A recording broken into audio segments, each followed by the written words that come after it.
Okay, so just to let you guys know, I'm going to be starting off getting my my reference ready. A little bit behind in that, but we are starting soon. Let's go ahead. Let's get this moved out of the way so we can see whatever. But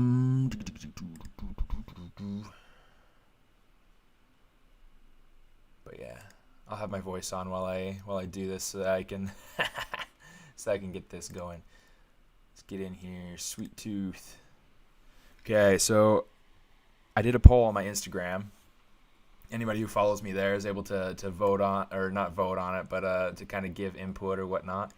And the idea that I really liked from this one came from my friend Jose. He's also one of my friends on Patreon. Was he said a chocolate monster, so I was like, okay, chocolate monster. But then a lot of people said Cupid, so I was like, okay, Cupid as a chocolate monster. Whoa! So I started exploring that, and that was, I got some shapes and ideas, and there's kind of like a chocolate Cupid sort of idea. But anyway, so the idea right now is to go through and really quickly get some images that I can use as for my spotlight.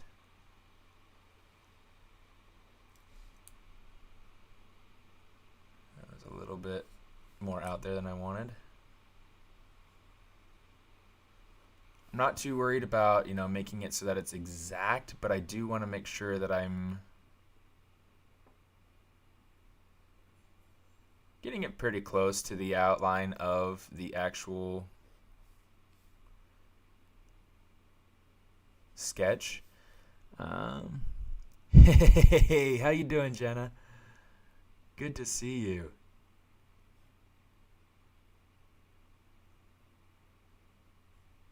Did you see? I guess I did send you the goldfish after I. Ian, how you doing, Mr. Fife?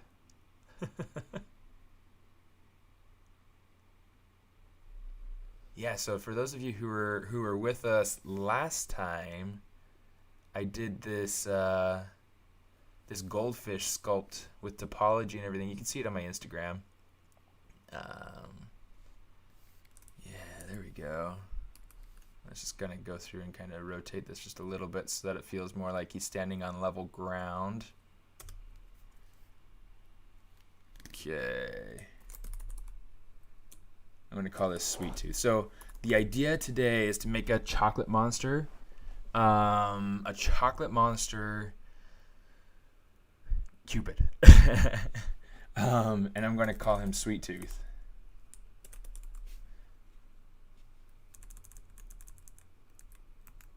Okay, I did put in a space. That's not what I want. Okay, so now we're good. Let's say quick export is PNG. Sweet Tooth 01. Sweet. Let's go over here to this guy. Okay, so I have like, I don't know, just a few little sketches that I want to make sure that I can reference in my spotlight while I'm working, because that's how we roll, right? That's how we roll. Maybe I'll turn on my instead of my starting soon. Let's just start over to the ZBrush Live. Yeah, uncover my camera, because why not? Because why not, right? Okay, let me jump back over here. So yeah, I want to go for like cute shapes, but instead of being just like a regular Cupid, instead of being a regular chocolate monster, he's going to be like this chocolate monster Cupid, So it's going to be, something else that could be cool if I were to do something completely non-related, is do like a Cupid fighting a chocolate monster. That could be pretty epic.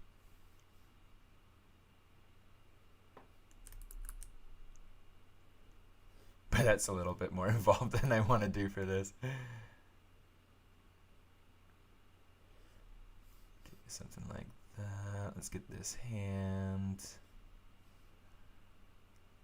Oops.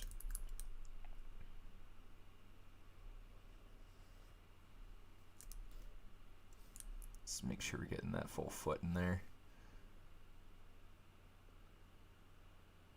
Let's get that full arrow.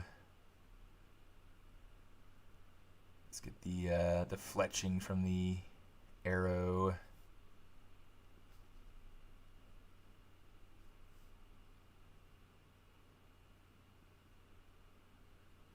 Okay, let's get the other foot. Let's get there. Oops.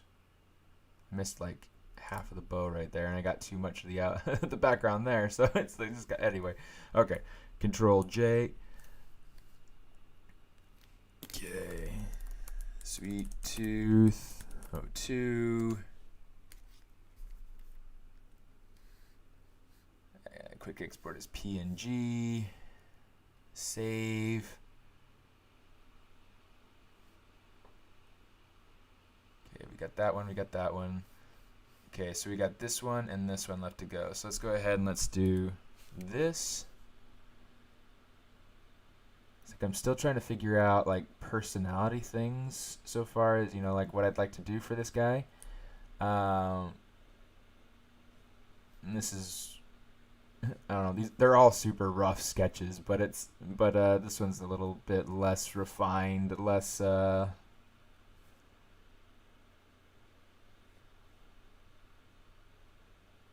it got less love.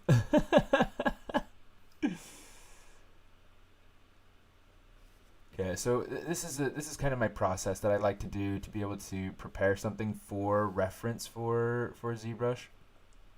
So I mean, it's not pointless. We are doing something related, I promise. Okay, Control J. Sweet Tooth _03. Quick export.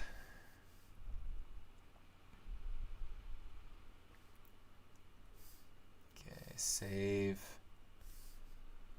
Okay, and then last one.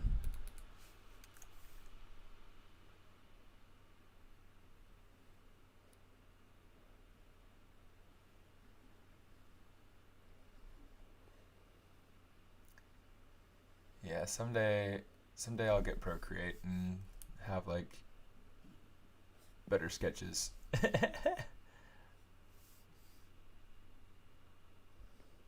like one of the interesting things. I really enjoy sketching on paper. It's really kind of, you know, cathartic to me. It gives me an opportunity to just scratch things out and feel unattached, or feel like I can really just explore.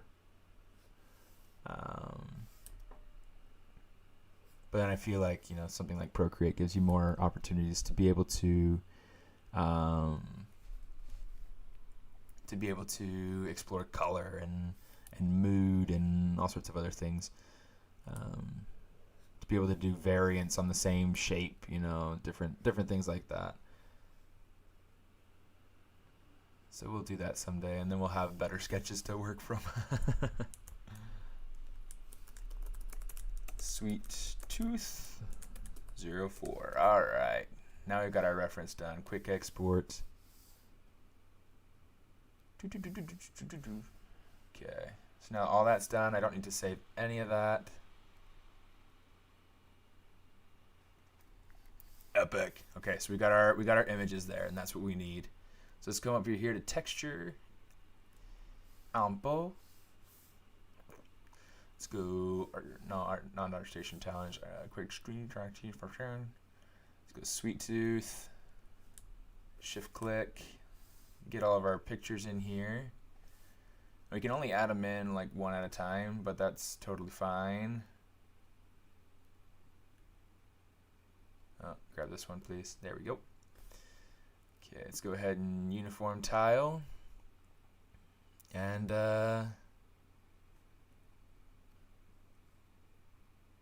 you know what? I might go in, because like there are a couple of these that I really like, and then so like these top two, I want to make them bigger. Let's make that bigger.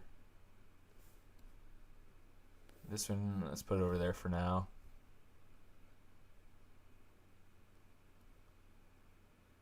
Put this one down here like this. We'll take this one. We'll just leave them the same size and put them right there. We'll make this one a little bit bigger and stick it right there. And that should work nicely. Let's go ahead and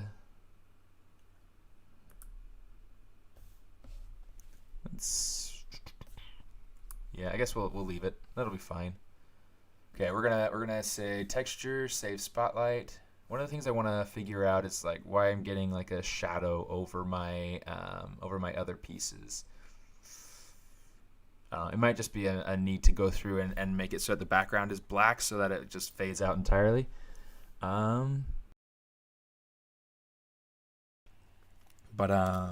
we'll have to explore with that. Research it later. Okay.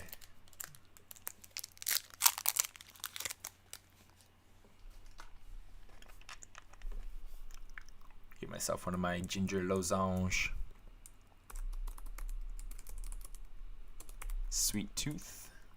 I'm just going to go ahead and copy that. Save. Okay, so now that should be good to go.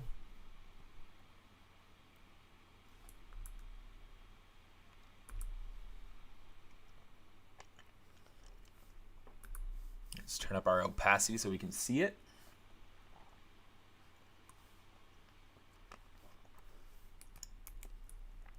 Grab this sphere, make Polymesh 3D, and I'm just going to be doing a bunch of Dynamesh today, which is not typical for me, right? Sorry, I'm getting a little bit of light in my eye. Do something like this. Sacarme la luz del ojo. All right, that's a little bit better.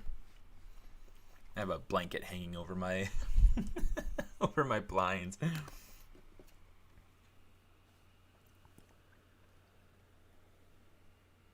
See, there's the blinds, and there's the blanket. So yeah, just have it tied up. Simple. So yeah, let me see. I've got to do this. I'm going to zero that out. I'm going to go into geometry, not modify topology, dude. Dynamesh this bad boy.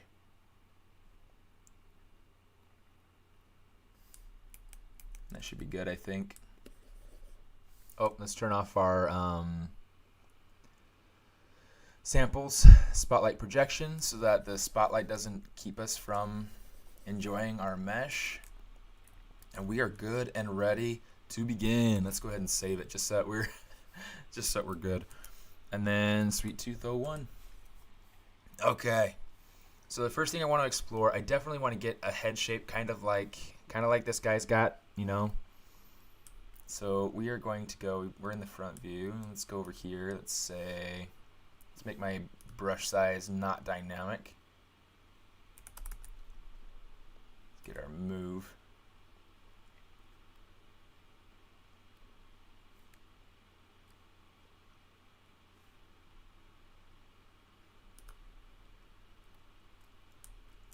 Okay, let's go ahead and do something like this.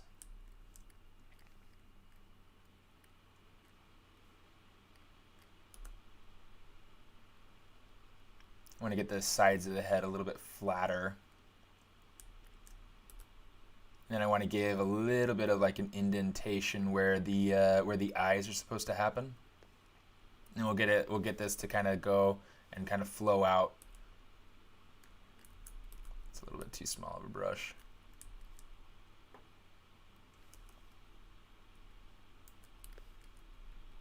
Let's make this part of the face a little bit smaller.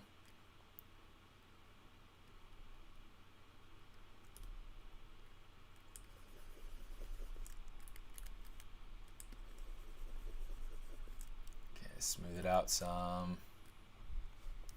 Smooth it out some. Dig it. All right. So now since this is all part of the block in, we're going to go ahead and grab this and just use the head as the body.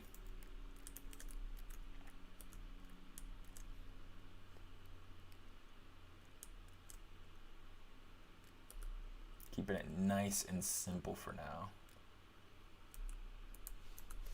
Let's go ahead.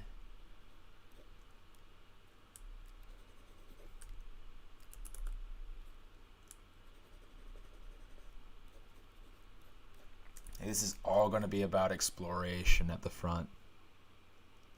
Dodruku, that's a cool name. Doing well, how you doing?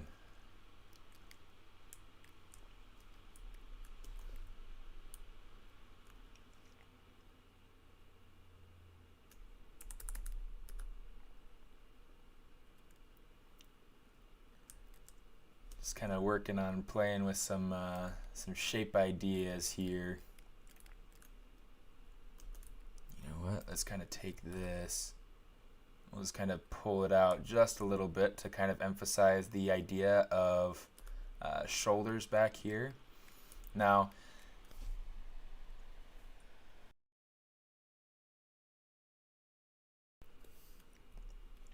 what I want to do, if you've been following my personal streams over the last little while, I've been working on this. In fact, I can load them up and show you. Let's pull him up, guy. This is the character I've been working on in my personal stream, and I'm going to use some of the same aesthetics that I've been pulling out with like the hair and with the fur collar here. Okay, a very neat aesthetic, very simple thing to be able to get this sort of look inside of ZBrush. It's a really neat trick that I feel like I wish that I had thought. I do know some professional 3D artists. I'll talk about that in just a second. A very simple technique to be able to get this using the snake hook brush. So I'll have to show you that later. I want to use that to be able to get this guy to look like he's melting chocolate. That's why I have my little melting chocolate monster down here in the bottom. So professional Indian professional 3D artist, yes. So one is Vimal Kerkera. Awesome. He's awesome. He's in London right now. I'm pretty sure he works for Double Negative. Stellar dude. Fantastic artist. Another one is Bien Bichar. He is awesome. He is so good. Such a creative and innovative artist, and I've never seen anybody use ZBrush as he does. He does such an amazing job. Love his stuff. Let me see. I'm trying to think because I do know more. There's Hossein Diba, but I don't really, actually I don't know if he's Indian or not. I actually don't know if he's Indian or not, but unless you're speaking Indian as in like native something or other, not Indian from the country, that'll be a little bit different, I suppose. I don't know that I had a student that was Native American. His name is Crescencio. That's really strong. I'm gonna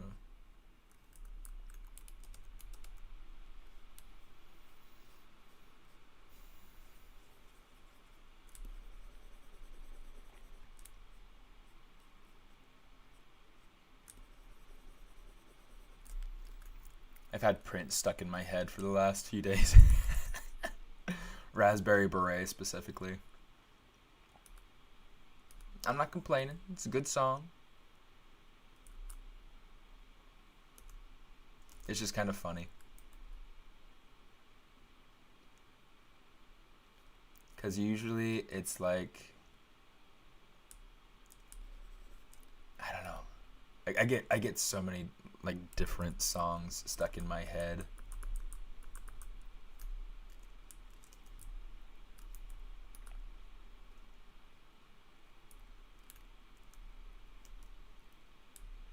He's not from India. Yeah, I wasn't entirely sure. He's not one that I know personally, but yeah, he's super good.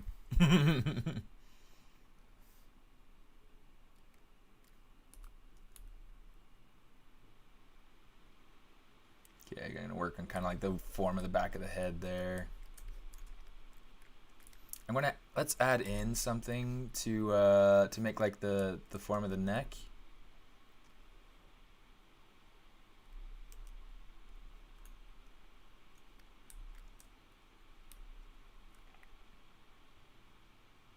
see, let's go up here. Let's kind of shrink this in a little bit.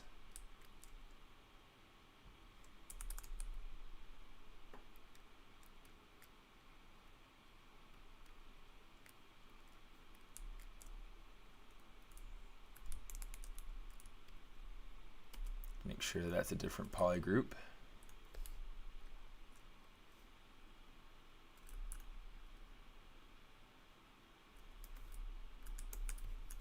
Trying to make sure proportions wise that this is working. Now, you might be right. You might be right. I don't really know. I don't really know. I mean, it's like a lot of those areas kind of have some names that have a little bit of crossover, and so it's really kind of tricky for me personally to be able to kind of figure out. Yeah, like everything from like Southern Asia, well, Asia in general. We got Southern Asia, like India up through everywhere. It's just hard.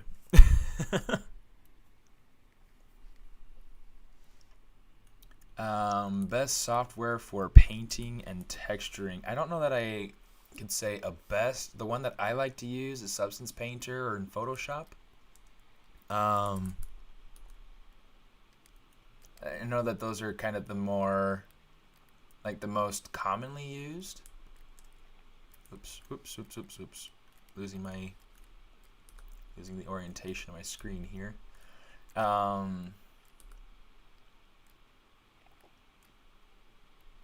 yeah, Substance is great. It's really cool. But a lot of places will use Mari. So it really kind of depends on where you go and who you ask, because each software is going to have its own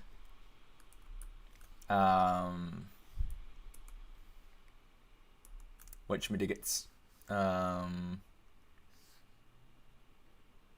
Snap. Issues, things like that.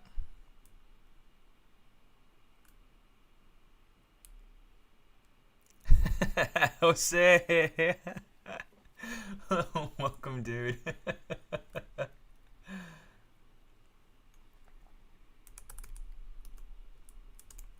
see. Let's make sure that that's its own poly group. Did you see my my story on Instagram, Jose? Oops, I didn't want that. Let's get this to inflate some, smooth it out. So the idea, the idea came from, pretty sure it came from Jose Lara.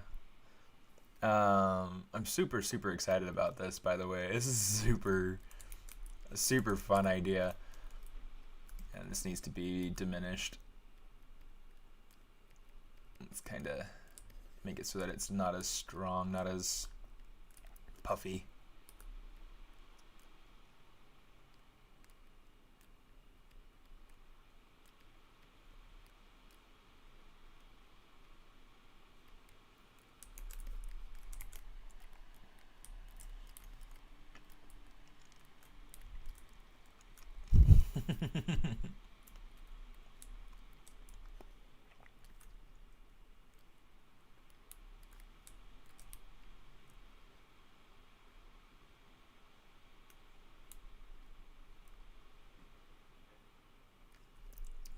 Shrink it down.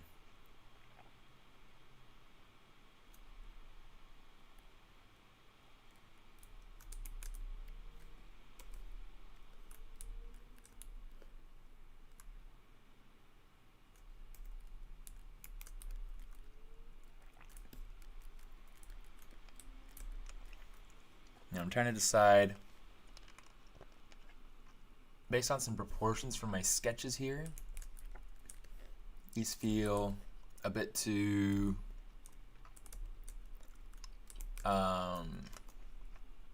stretched out. Let's say local symmetry, kind of shrink it in just a little bit. That's better. Oh, I like that. I like that. Muy mucho. Okay, so I'm not going to worry about like diving into the hands quite yet. I still want to kind of figure out more of the rest of the design before I try diving into any of that. So let's kind of pull in some ears real quick. Let's do our ear trick. So let's say flatten. We'll turn on our symmetry and kind of flatten that out like that. Hit accept.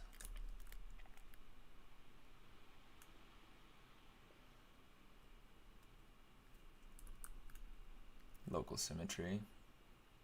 Scale it up, scale it out. Yeah, I'll even scale it and make it a little chunkier. Make sure placement is good. And then the ear is something that I'll keep this separate for now. But first I'm going to go ahead and control click and drag. And then let's grab our IMM primitives, convert that to a sphere, pull it over, shrink it down, kind of shrink it this way too.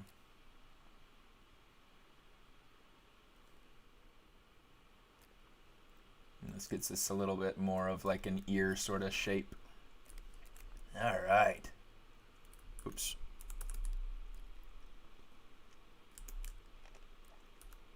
Perfect. Just kind of smooth it out some. Just kind of, fix the shape according to what you feel like you need.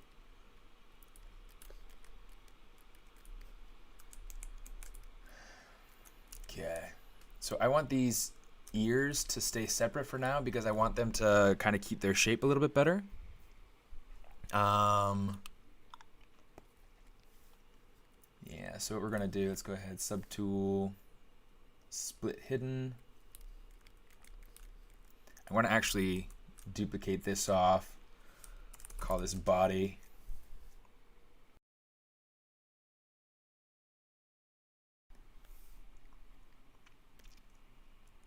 Hey Renaud, how you doing?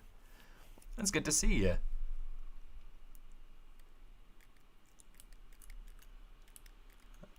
It is good to see you. How are you doing? You know what? Let's do this. I'm going to take this piece. Let's turn off local symmetry. Yes, so this is one of my own concepts. I will most often work for my own concept unless I'm working on something more portfolio driven.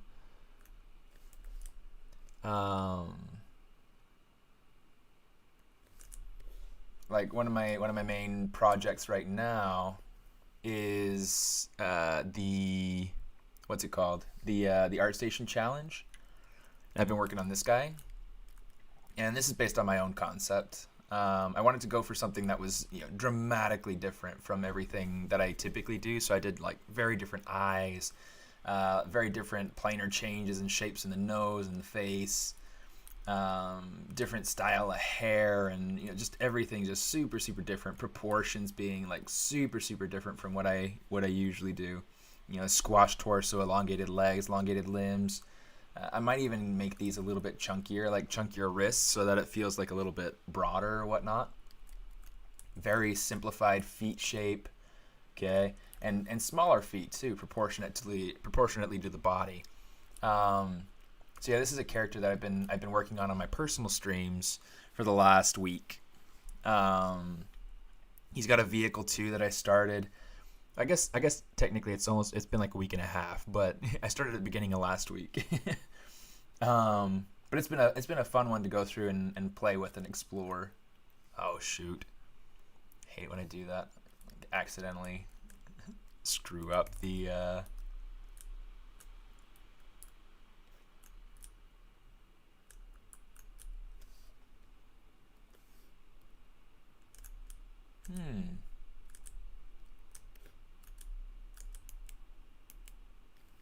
Did I seriously just split? Oh, that's why. I was like, what's going on? All I did was get darker. It didn't do anything.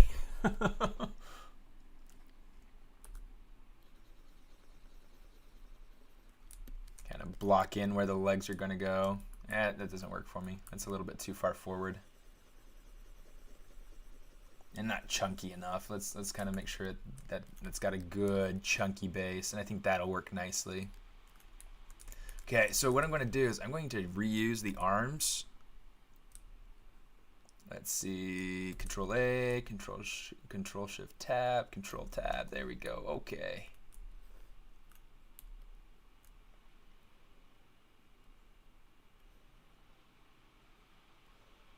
Let's bring these into position here.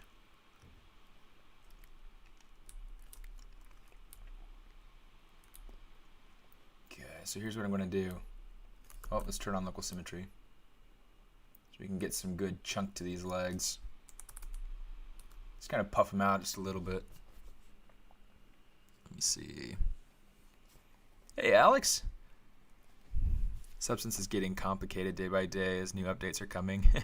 it's getting more robust. I don't know that I would say that it's getting complicated. And there will be tools that get introduced. You don't have to feel like you have to keep up with every little tool that comes in. You know, there will be people that will try to keep up with every tool update. But I feel like that sort of defeats the purpose. Like, you know, it's there to help, you know, to make something else available to you.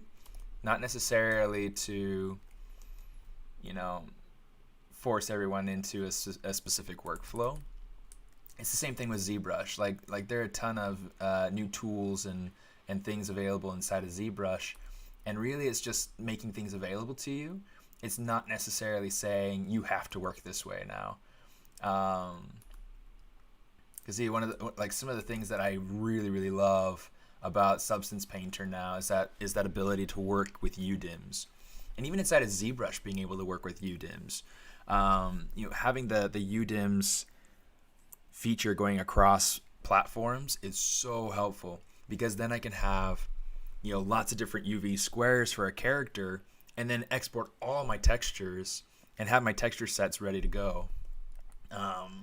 Yeah, it's insane. It is so good. The ArtStation challenge is Grand Space Opera Light Age themed. So the idea is to make something that, you know, something that feels like it could be, you know, like in the age of light speed travel and different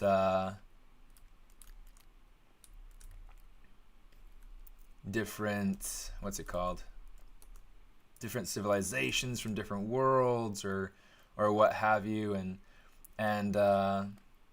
you know, I saw a lot of people going, you know, super alien, very creaturey and everything like that, and I was like, you know what, I'm not going to try to play your game, I'm going to play my own game. So I stuck with stylized characters. But I feel like it's worthwhile. I mean, it seems like a super fun sort of thing to me. Ian, how are you doing? Oh, Jenna, you're back. Yeah, so ZBrush can work with UDIMs. So, for instance, in my course that I have advertised over here in the bottom corner, that mermaid has 17 UDIMs going down like the whole character. So, you know, you got like the first 7 are her body. So, you know, like the face is the first one, and then you've got like the arms and the hands and everything. You know, everything's kind of split out how it needs to be so that it fits and gets me a good what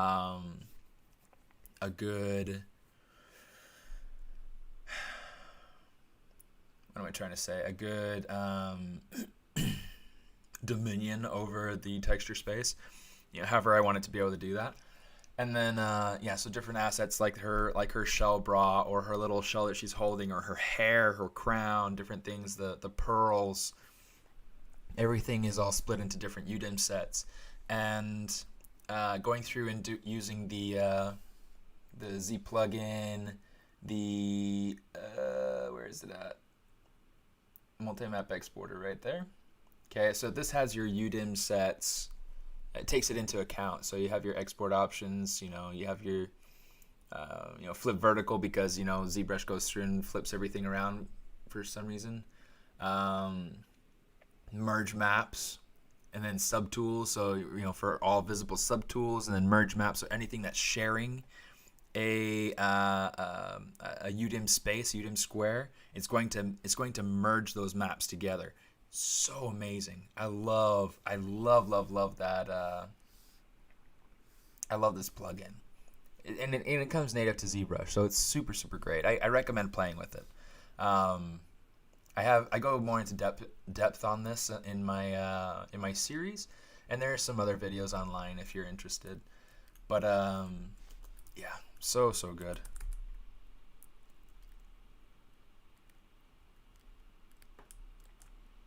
I'm trying to be better about advertising myself.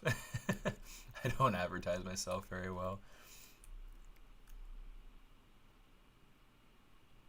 Okay, let's go ahead and take this, kind of shove this in a little bit. This isn't meant to be a diaper.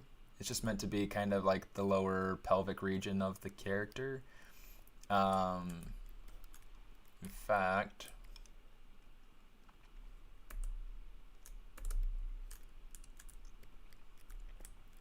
let's go ahead and take this and just kind of pull it up some.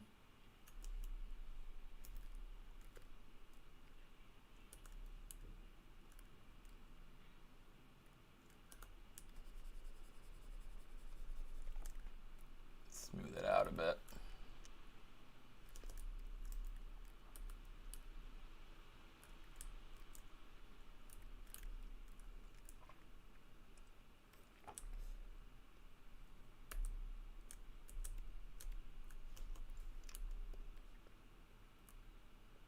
Kind of rotate it back a little bit. He's a little bit off balance, so I want to make sure that the feet stay underneath the head.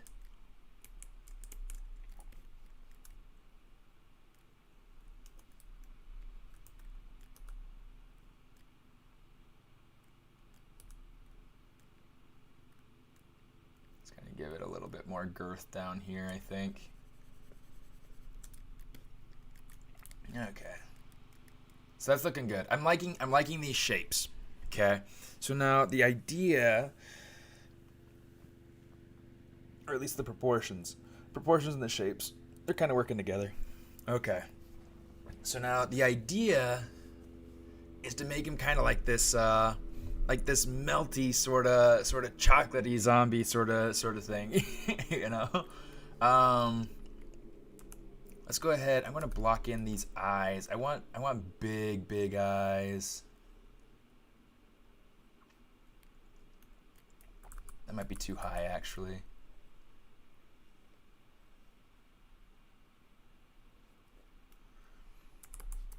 I think that'll work better. Carve those out some.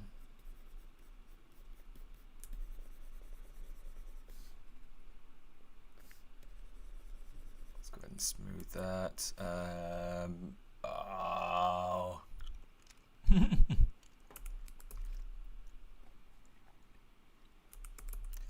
Let's get that trim dynamic and just kind of like smooth that out some. Okay.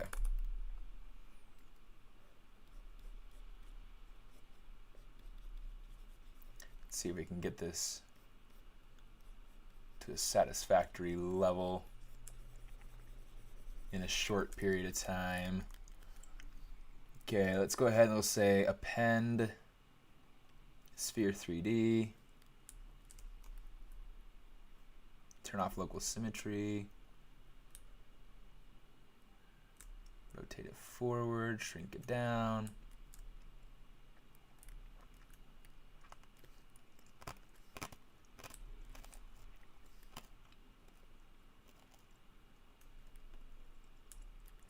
So one of the tricky things for this character that I had to work out was that I really wanted to keep this super narrow, but I want to make the eyes really big, and the eyes actually intersect each other pretty heavily.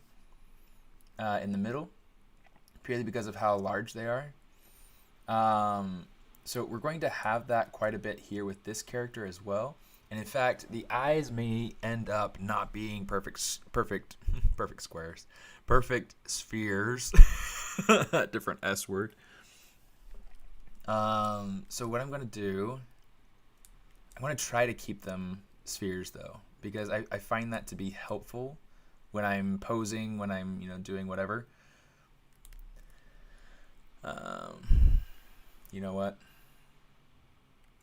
I'm just going to do something kind of similar to what I did with this guy, is that he's got like a pupil kind of on the surface that I'll use to pose. Let's just go ahead and do something like that.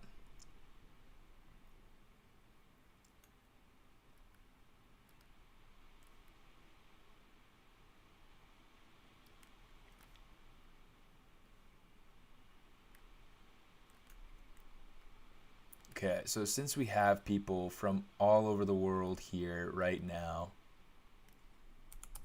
I need a very important question answered. Like right now.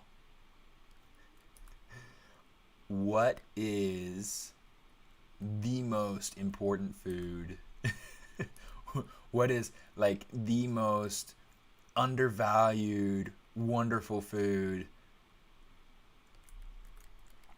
It doesn't have to be something from your own country. It can be something from from another culture that you just super appreciate. For me, japchae, Korean japchae. That's my favorite food. I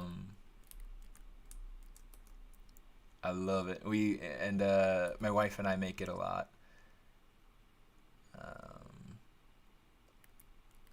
But I also love Salvadorian pupusas. I love Chilean empanadas, and on the theme of Chilean, I love churrasco palta.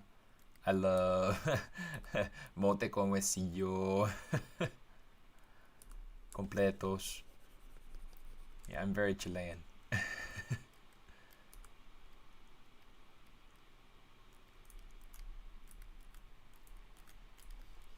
Okay, let's take this eye.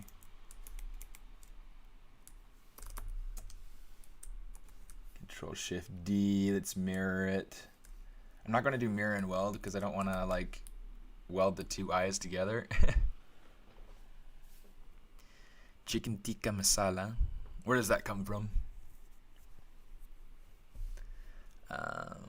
What texture size do you use on those UDIMs? I will usually export my UDIMs here in ZBrush to the 4K, just in case, if I choose to go smaller, I can go smaller. But if I choose cool Indian food, yeah, I love different curries. Like there's this place that a friend of mine took me, who is Indian.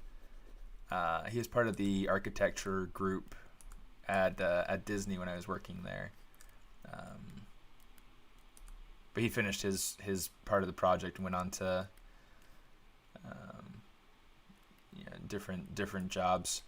But yeah, anyway, so he's Indian, and he introduced me to this place that was close by at work, and it was really good. Indian food. And there was this curry, this red curry that was just amazing. I can't remember what it was called, but it was super good. I hope you're fantastic too. Vibesforyoursoul.com.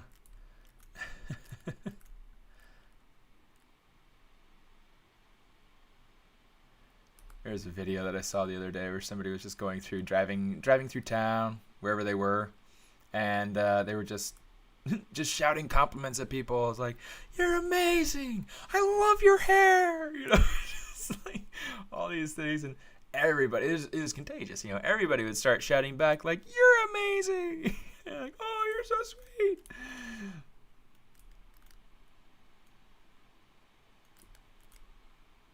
So yeah, totally making people's day, and it's great, Good people being good. That's how we do. That's how we ought to do.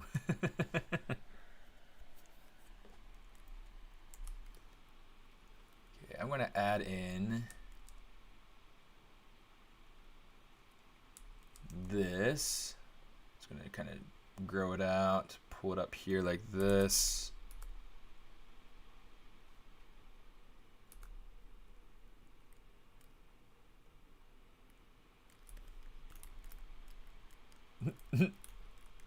That's kind of fun.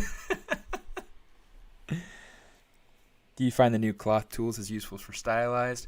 Hold on just a second.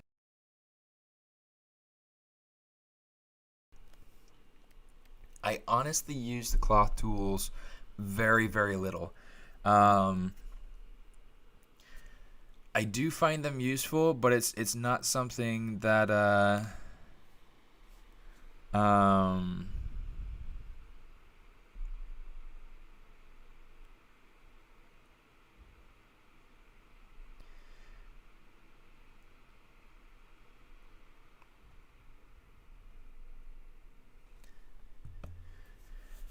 it's not something that I use a whole lot for this sort of stuff.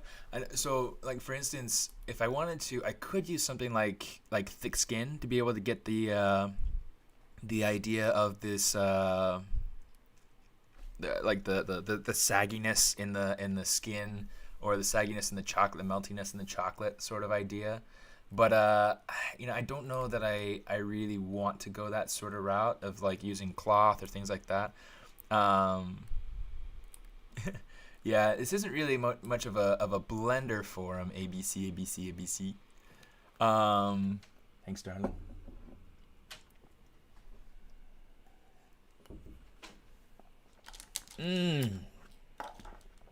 So good. Gotta get my greens.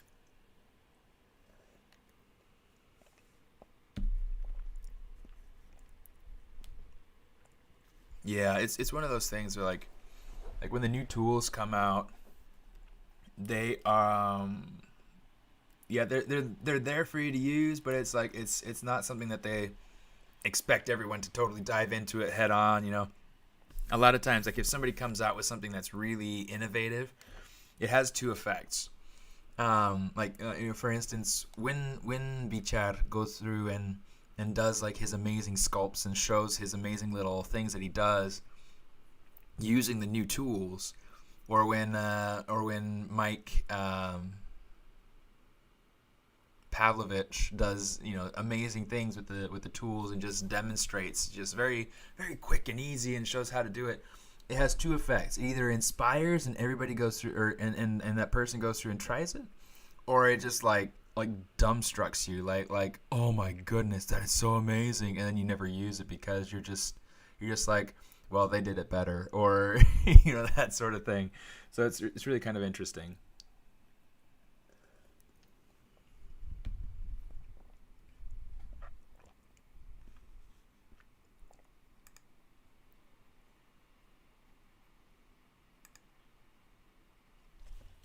So yeah, I know that I get that quite a lot when I see things.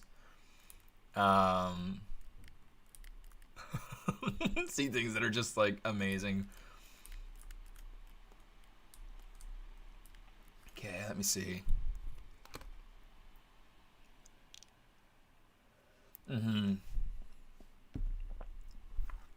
So Ian over on YouTube was saying he's enjoyed using cloth dynamics for some shape discovery, and I totally agree. I totally agree.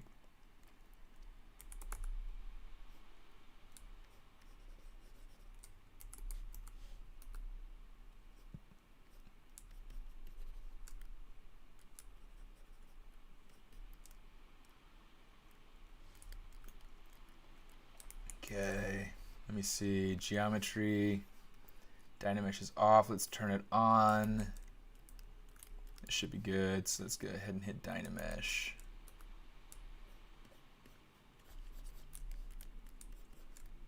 That'll get rid of some of the faceting and everything and just kind of give us a little something nicer to look at.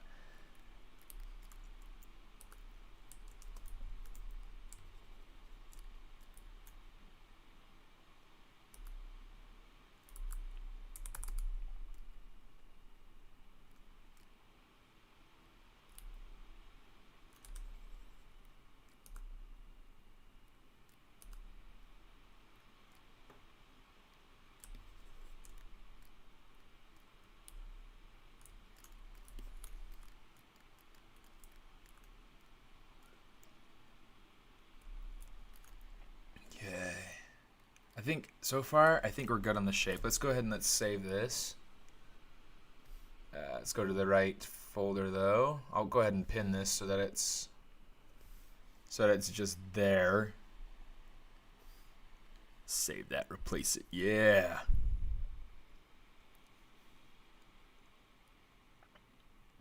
Baby Presley. Uh-huh.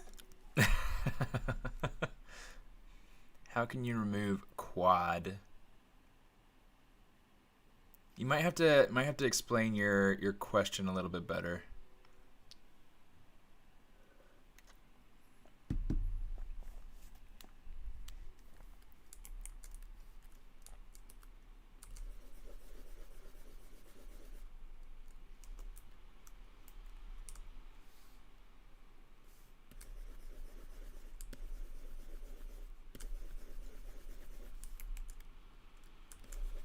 I'm not entirely sure what your question is, or if it's a comment. Like I'm not entirely sure. Not entirely sure what you're hitting at there, Hexocore.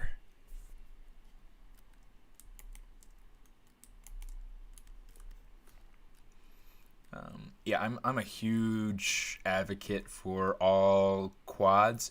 Since right now what I'm doing is all exploration and it's all design, I'm not super worried about topology at all, which is nice. Like I really enjoy this sort of liberty and the liberty that comes through exploration.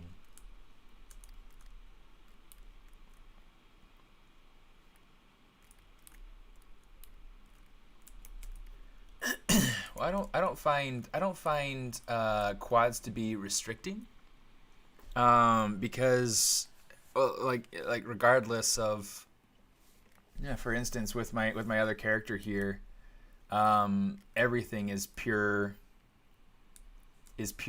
quads, and I had to find a way to get the topology I wanted, without sacrificing without sacrificing my pure quad idea.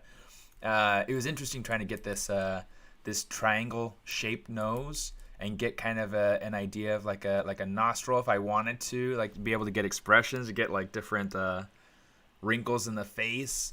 But yeah, I couldn't get a good flow going up around the nose like I would typically. Now you can see. Yeah, there's the flow right there. So typically I would have this loop go up and over the nose, but when I tried to do that with this particular structure, it wasn't working. It wasn't holding the shape well. It wasn't allowing me to. Pardon me. But yeah.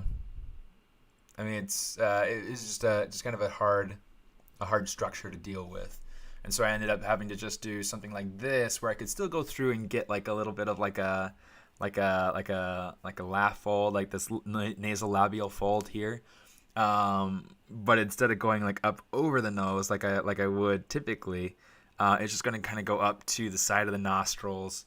And then the nostrils are going to kind of be able to bunch up and create a little bit of a fold there. Just little things like that. I'm going to have to explore it a little bit and see kind of how that goes when I go into facial deformations and things like that.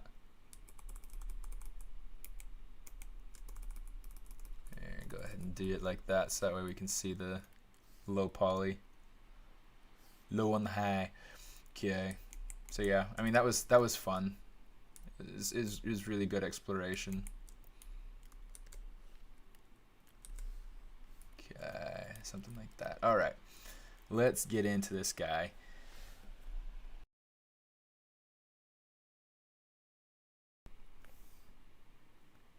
Tries render badly in ZBrush. Well, they can add artifacting in a lot of places, but tries are actually a lot less offensive than some other things, like anything where any place where you have, for instance, this is something that really you can't avoid.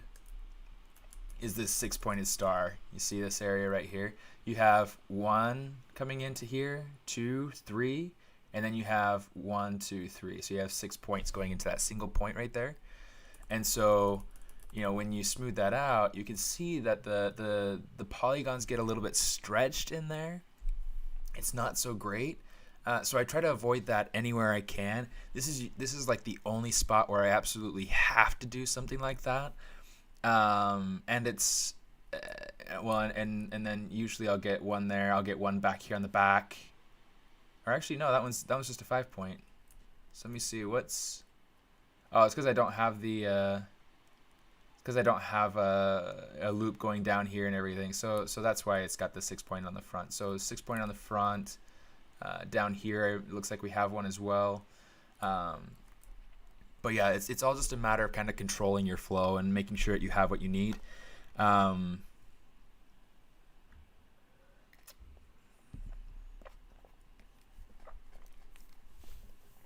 yeah.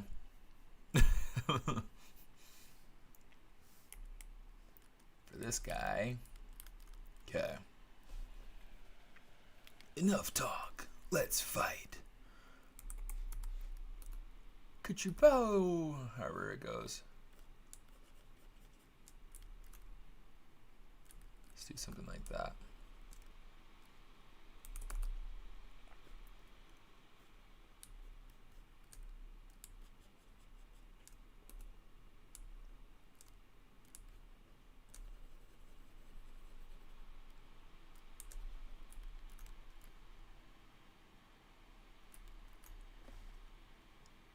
Alicia, how you doing?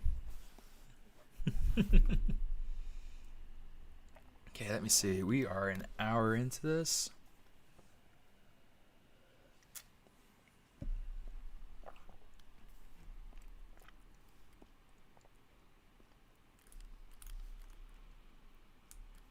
Okay, so the idea behind this is so that he can be like a golem. Okay. He's a Valentine golem, so I gotta try to kind of play with this these shapes just a little bit here. I think that'll probably work better.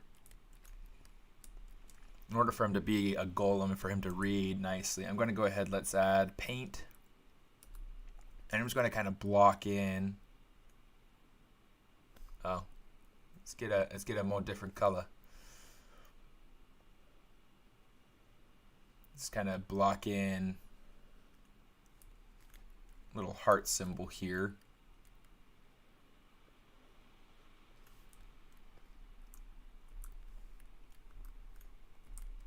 Make sure this just turn off.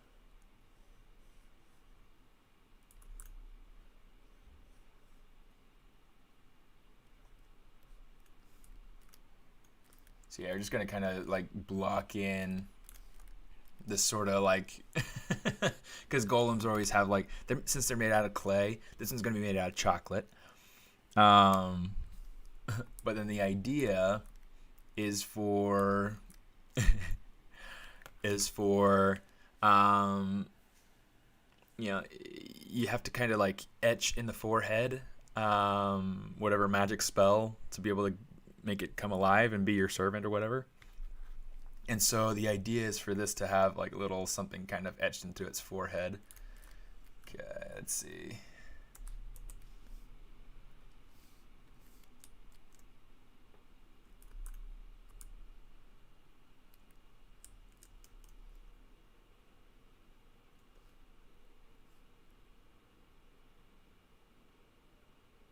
Give it a little bit of a taper there.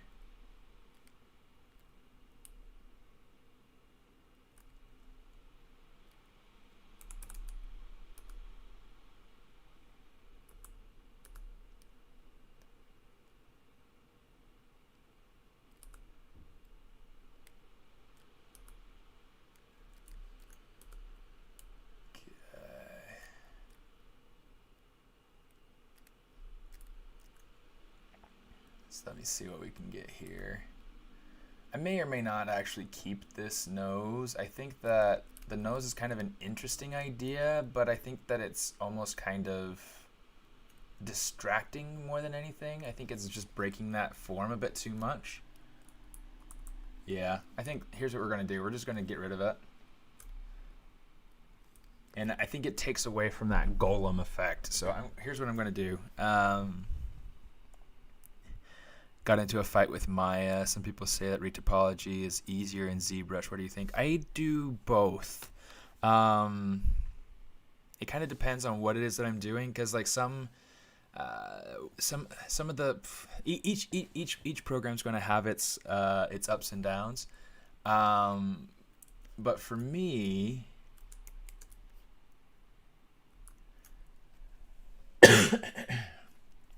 one of the really hard things is that inside of ZBrush, the points will weld together in a way that can kind of ruin your edge flow sometimes. So like in places like around the mouth, around the eyes, anywhere where the points are really kind of tight and you need them to stay tight,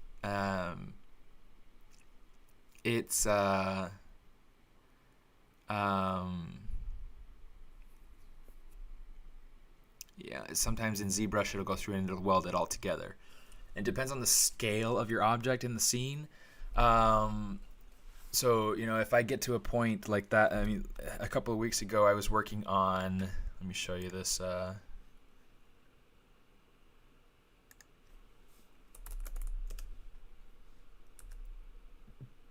Must have hit caps lock at some point.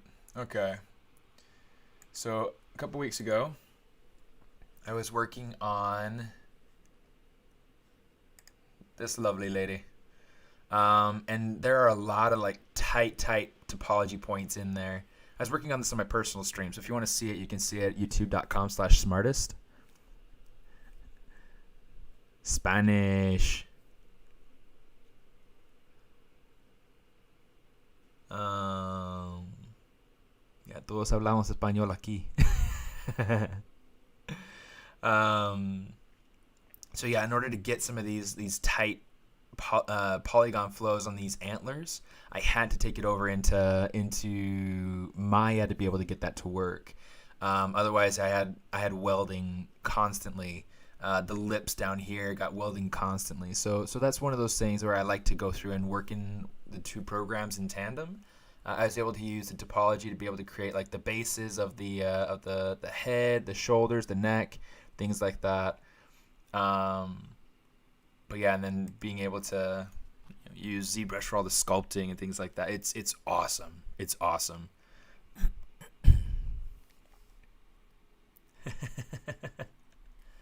Vale.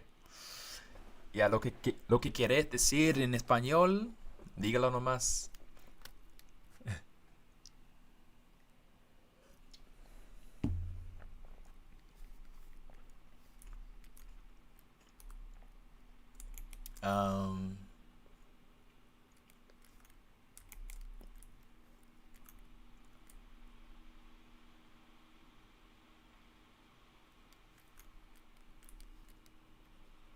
Let's see.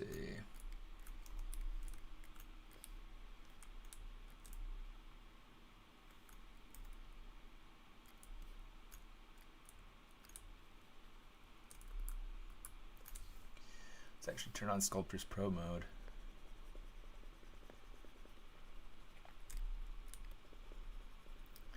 And we'll just make this nice.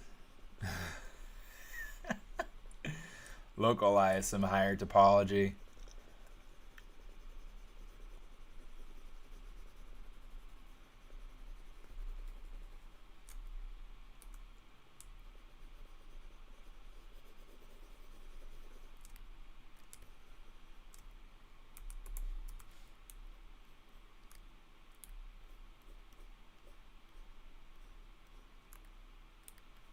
Yeah.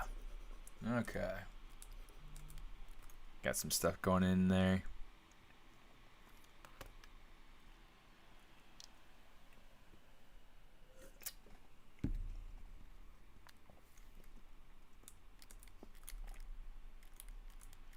Okay, so something like that could work pretty well.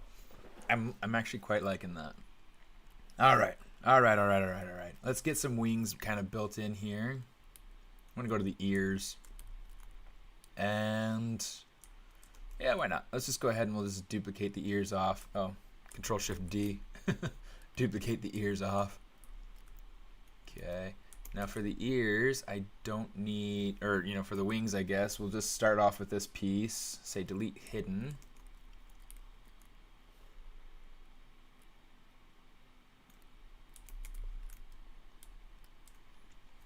And I want the wings to be kind of comical and kind of like small or whatever.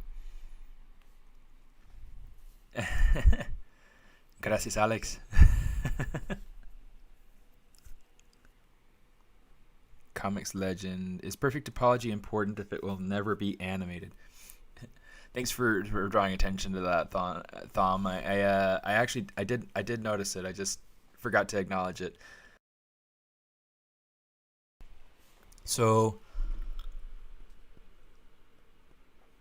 for me, it's important, especially for a portfolio standpoint. If you want to be a modeler, you have to show that you can handle topology in every situation.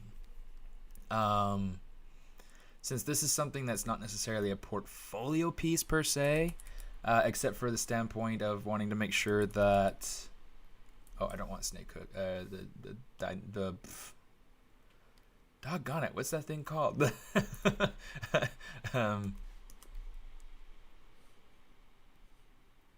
See something like that. Sculptors Pro.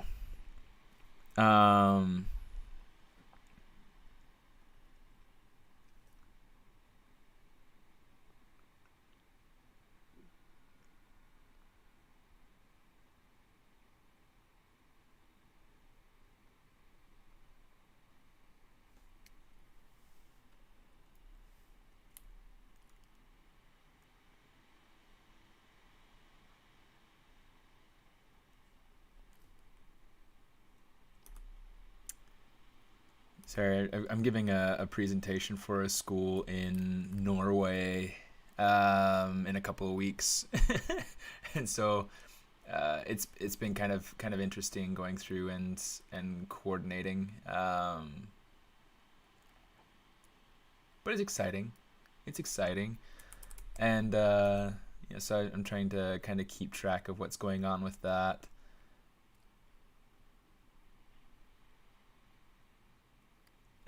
Thanks, Jose. You're the man. Yeah, you're the so Jose is the one that's responsible, well, largely responsible for helping me get this idea off the ground of well,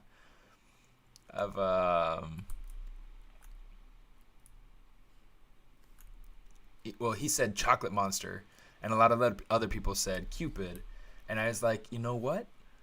It needs to be so. You know, let's make it a combination of the two. So that's kind of where the inspiration came from, was in large part because of Mr. Lara and well, and anyone else who kind of voted Cupid on my Instagram poll. So thank you so much.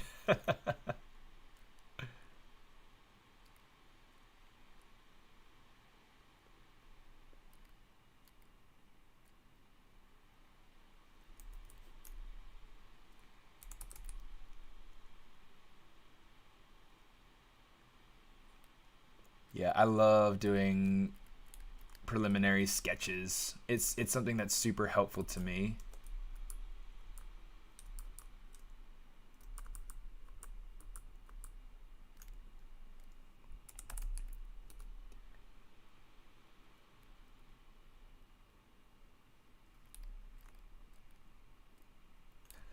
Cabezote, yeah. Chocolatey, Cupidity monster. Yeah, he's going to be a golem named Sweet Tooth. I am so excited.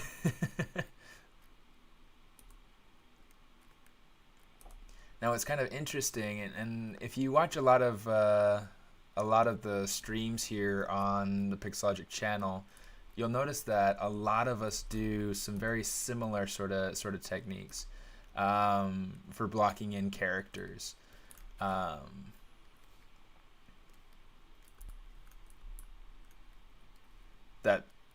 this marking on the forehead is not going to stay. Here's what we're going to do. We are going to split hidden. Now we'll come down. Let's actually kind of duplicate this over a little bit.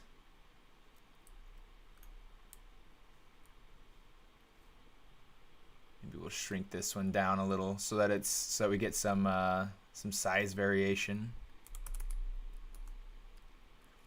Size variation, whenever you're creating something, designing something, making a contrast in size between different parts is going to help to create interest and appeal. So be aware of that when you're designing things. Very important, very, very, very important. Let's make sure that those are individuals. Okay, so that's definitely crossing over. Deformation, mirror. Okay, Control M. Okay. Just to make sure that these are separate pieces, separate. Separate.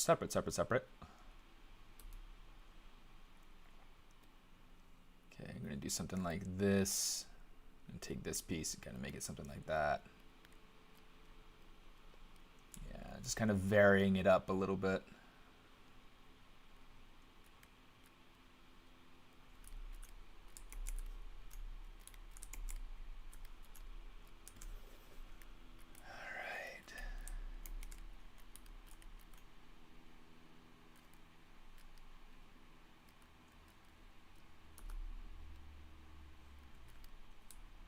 I think I need to make it so that it branches out just a little bit more, and then have something else kind of here in the middle. Okay, so I'm going to take this. Let's go ahead and make sure that that's its own polygroup.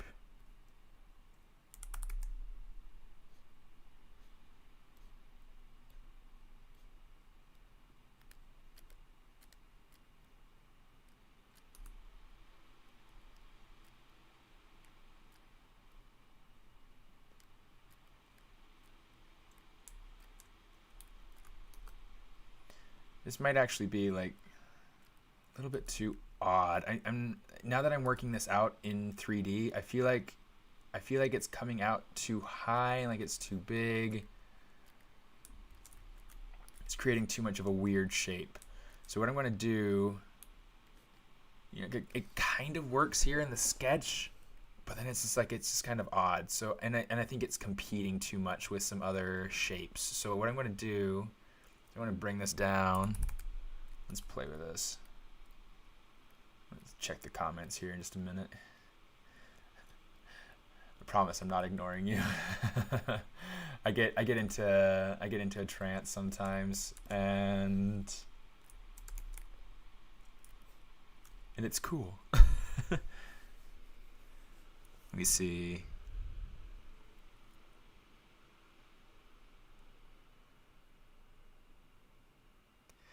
Yeah.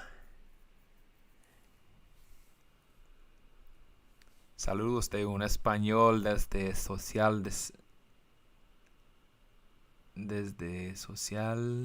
Since I started to work as 3D artist 3 years ago, I find motivation to work on personal projects. Any tips?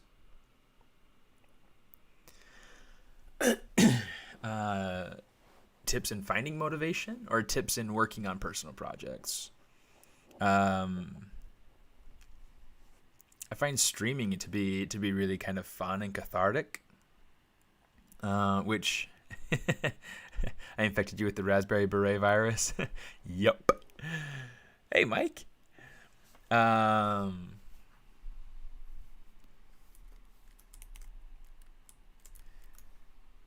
Yep, the Raspberry Beret virus is real and contagious. So everybody go listen to Prince. It is Black History Month after all, so he's a good one to add to your list for that. You could also listen to the Commodores. You know, those are some of my favorites. I grew up on the Commodores. Their 20th Century Mastery hit or whatever album. Let me see. Who else can I recommend? That's like an amazing black music. And that's American music. That's real American music. You even go back far enough to like Louis Armstrong or Duke Ellington, or like go back to the old guys if you want. It was a smoothie. It was I don't know what it had in it, but it tasted like it had some of the protein powder. It had definitely some spinach, possibly apple, definitely banana.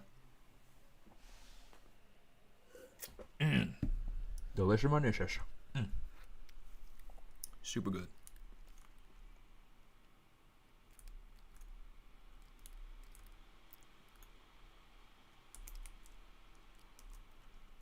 If you want to, Mike, you can message me. I promise I'll respond this time. I'll probably stream a little bit on my personal stream today. I'm not entirely sure if I have like a fixed schedule for my personal stream at this time. I keep meaning to do something like that, and I never do.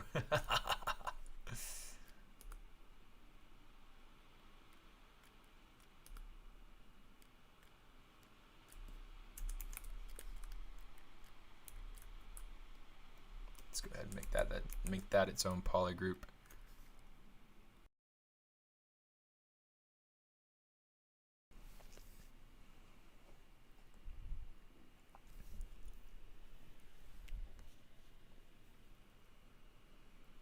Gotcha. That makes sense. Ian Fife has some inspirational, motivational input there. He says, "Don't wait for motivation. It can leave you stuck if you wait for things to feel right." That's true.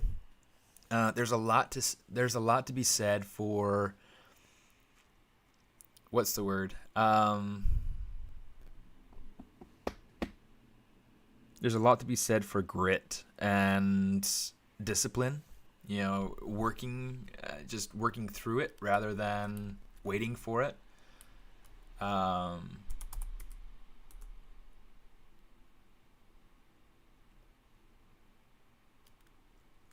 with that shape a little bit more.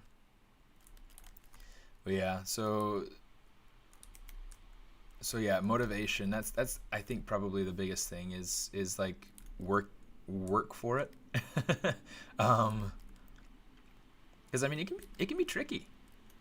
It can be really, really tricky, and I think that it's one of those things that, you know, everybody wants to find like that one little bit of inspiration that is going to,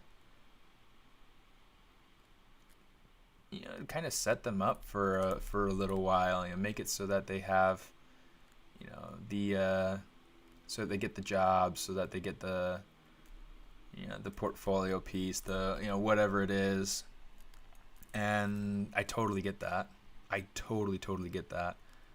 But there's a lot to be said for just working, just doing, and letting the inspiration come when it's when it's good and ready.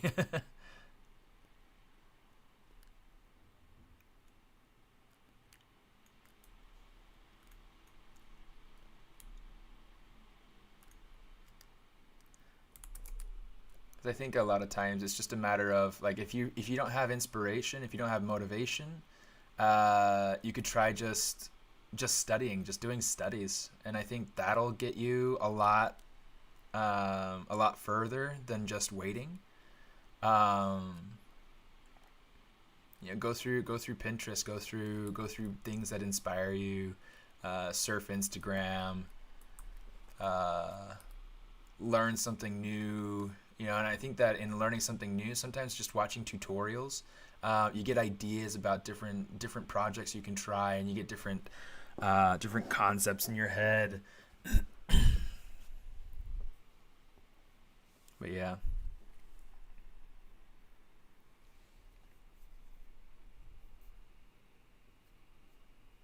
Let me see.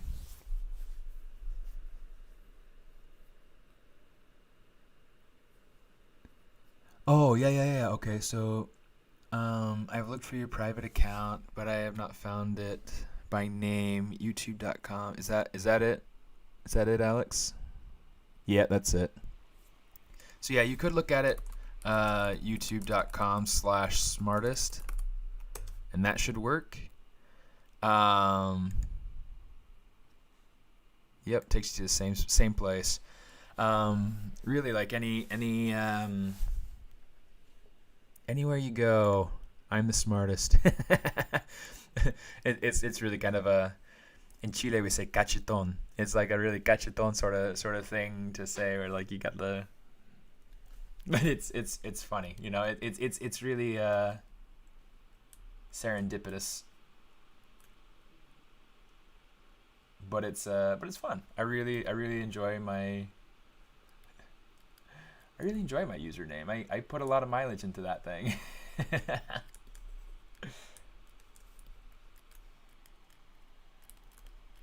Do something like this. I don't like that.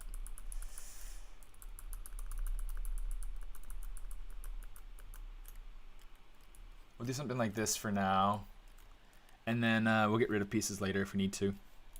Okay, I'm going to go through. Let's start thinking about this guy in pose. Let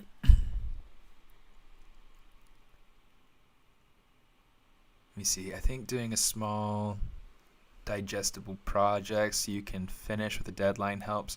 Yeah, that's for sure. Cacheton, yeah. Cacheton is it's funny because there's always like this rivalry between the Chileans and the Argentines, and you know, like whenever one beats the other, I'm pretty sure it's one that they use in Argentina too, but it's just kind of funny how it's like when somebody is like really conceited, they're they call them cacheton. You know, it's like you know, big-headed.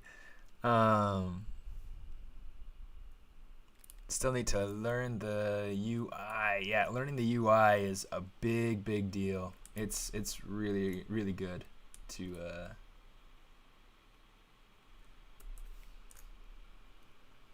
it can be really tricky at first, because there are definitely some things that, oh no, let's go ahead and slice curve.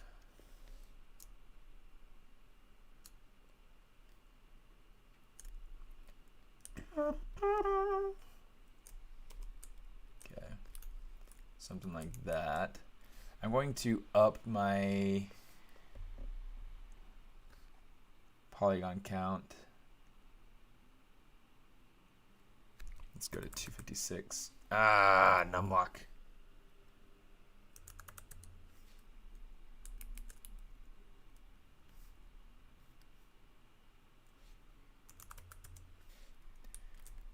It's one of the things that I super hate about my computer is that it'll like turn off numlock, and I don't want it to.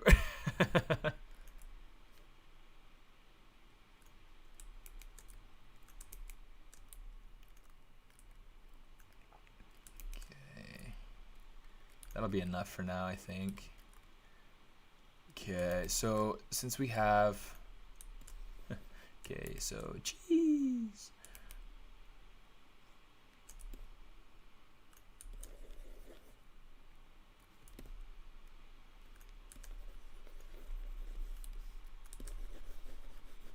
I want to kind of smooth them out a little bit. This should be good enough resolution for what we need today, and we'll know more later.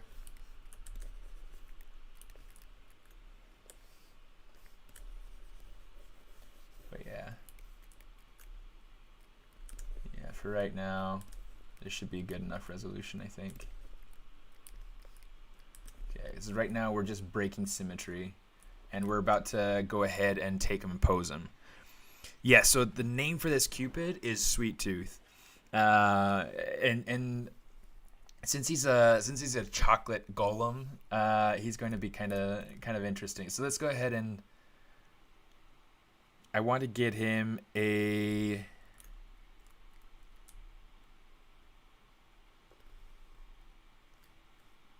pose. You know what? Let's go ahead. Let's do this. I'm going to say subtool master, not subtool master, transpose master, T-pose mesh. Okay.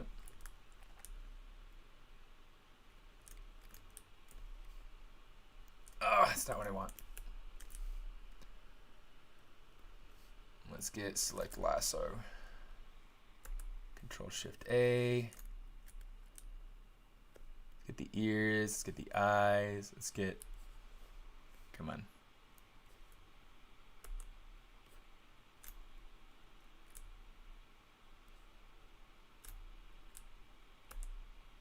Oh shoot. I'm doing well today. Okay, so that's the whole of the head. Okay, so here's what we're going to do. Actually, we're going to rotate the rest of the body.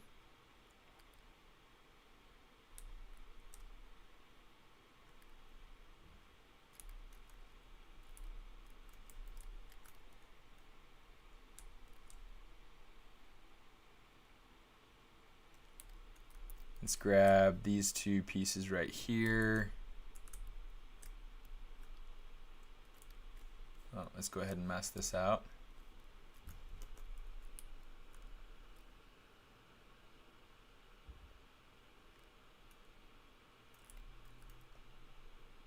Kind of rotate it in. It's going to be all about pose and positioning at this moment.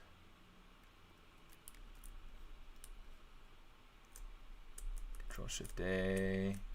Come on, there we go. There we go. Yeah. So yeah, get us kind of a little bit of a hey, look, I'm flying sort of pose. Get the. We're gonna need to.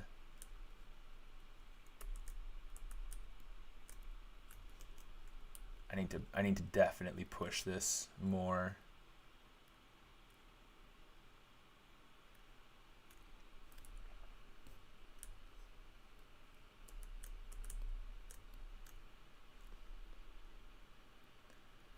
Raspberry beret, can you find at a second-hand store? I won't finish the song just in case there are children present, you know.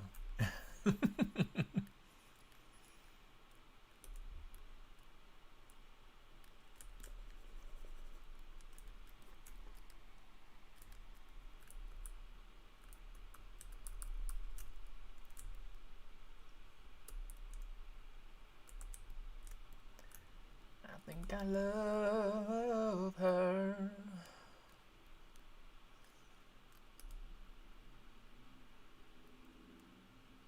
Yeah, it's a great song.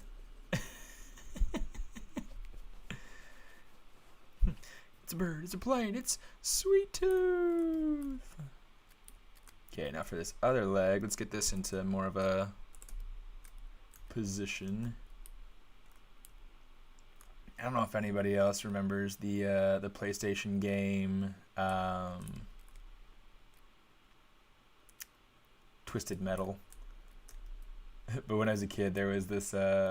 We used to play Twisted Metal. My neighbor had a PlayStation, or at least his uncle did. So we would often like play Twisted Metal. I mean, that was the game for us. That was what we played, and we were always fighting over who would use Axel, who would use Sweet Tooth, who would, you know, and it kind of it always changed out.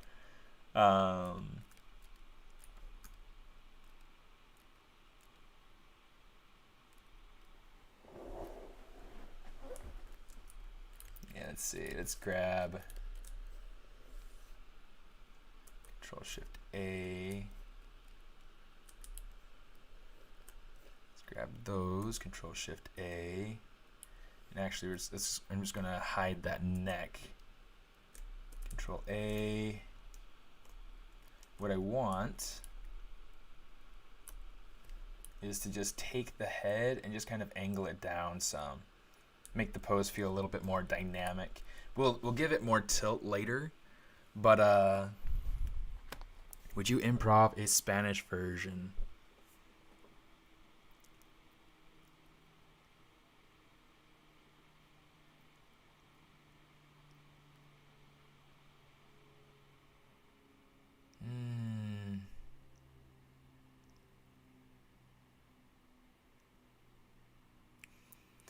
I don't feel like it's appropriate for me to do a Spanish version, because like the only words that I can kind of put into those into that rhythm, it doesn't really feel like it's appropriate for a stream. It doesn't feel like it's appropriate for me to say anyway. But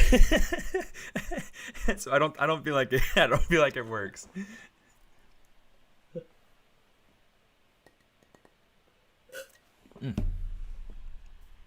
Like there's that last little bit of smoothie that just kind of like settles down into the bottom of the cup. It's like I don't want to let it go to waste. Yeah, I do. I love Spanish. When I was living in Chile, I had this idea to go ahead and do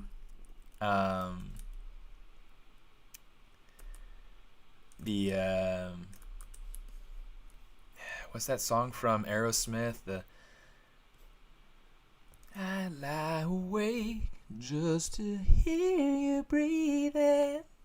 You know, I can't remember like what the name of the song is, but like I always thought like in the for the chorus it'd be like, how did it go? No me quiero acostar. Yo no me quiero dormir, pues te extraño yo. Y no quiero fallarme nada. It's like a good song.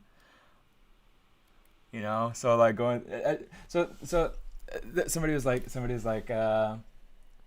like I have raspberry beret stuck in my head.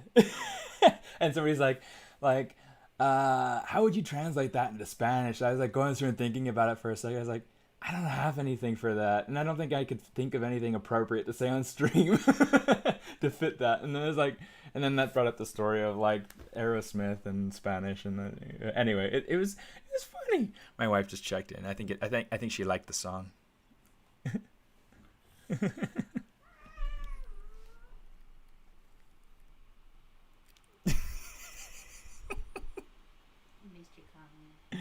I missed my calling translating for Aerosmith.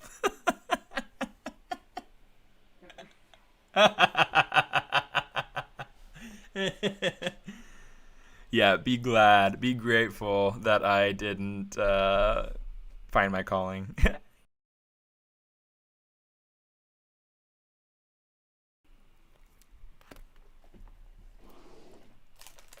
Yeah, because my singing voice it leaves much to be desired.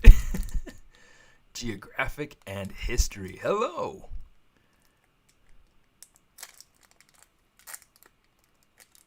Yeah. You don't speak Spanish anyway. You turkey.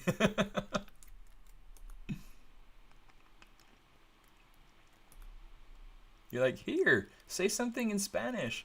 But I don't understand it, so so don't be offended if I don't.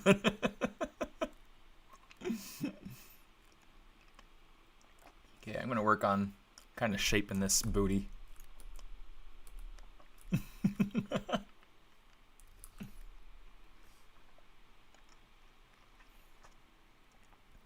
No, it's totally fine. It's fun. I like having fun.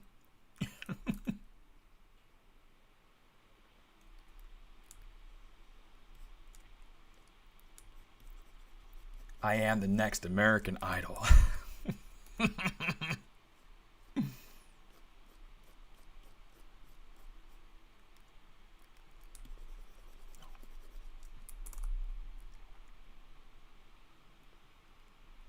Although there was a time where I like super fantasized it, where I would be like the next American Idol and everything, and it'd be like, oh, and then Simon Cowell hated me, but I made it anyway, you know.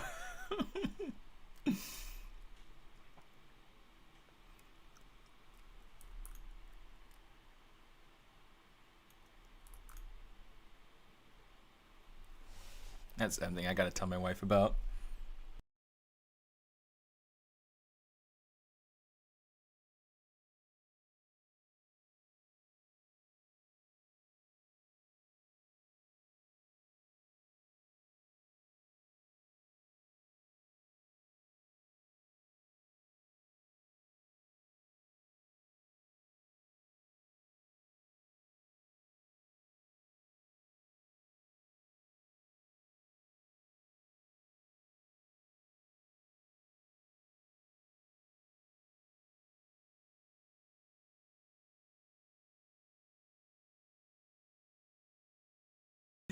Yeah, it's funny.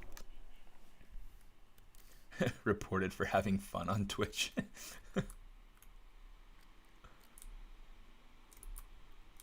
Yeah, let's go ahead and just do that. Control Shift A.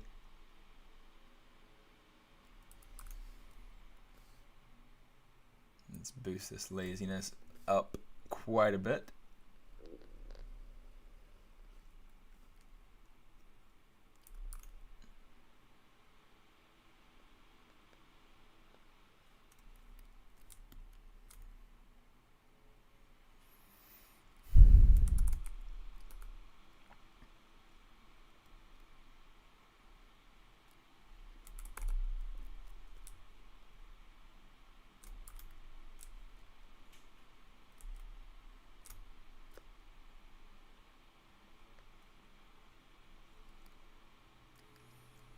Yeah, I love Spanish. In fact, I have a friend. He's from Salta, Argentina. He used to write a bunch of songs, and we used to like jam out. Of course, his singing voice is like way better than mine. Doesn't matter if it's English or Spanish. He's always just like way better.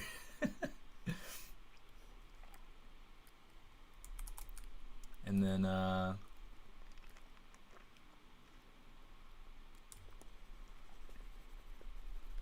yeah, it's funny.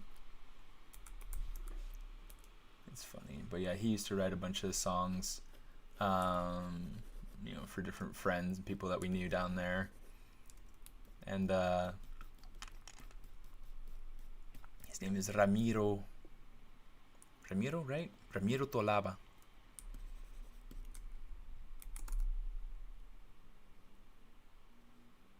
It's like so when I was in Chile, I was there as a missionary, and so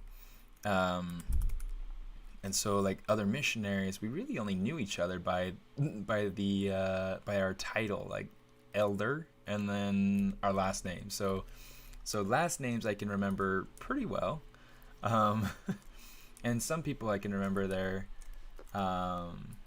their first names, but not as much. Let's go up to brush. I'm gonna put on AccuCurve.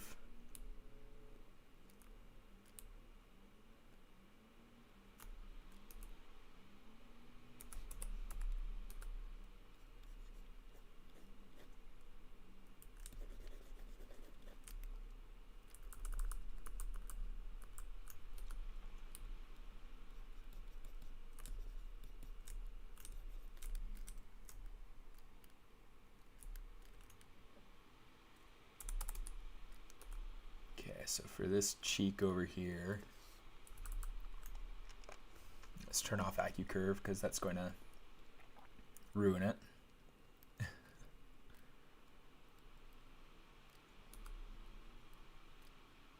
Got to make sure this is getting the right curvature coming out. Make sure that that cheek doesn't go too far down. And this probably needs to come forward just a little bit.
Just trying to make sure that that goes. I'm spending like way too much time on this butt crack.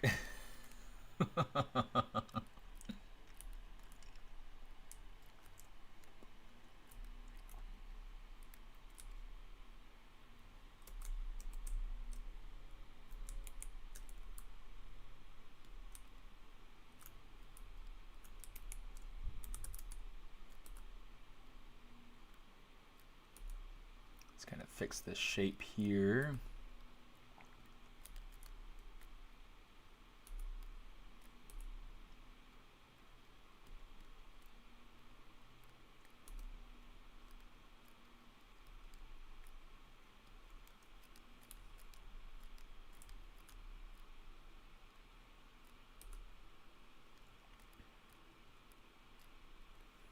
Ooh, that could be interesting. So Sweet Tooth, maybe a little bit of backstory, what he was created for.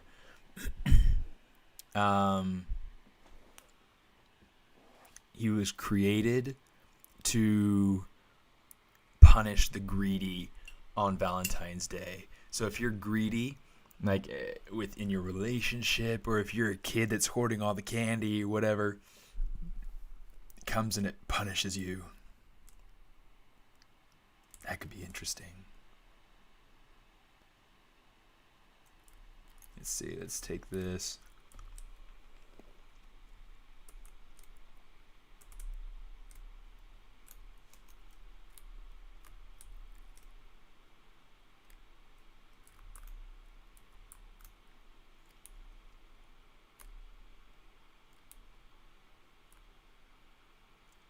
Cada momento contigo es mi tesoro.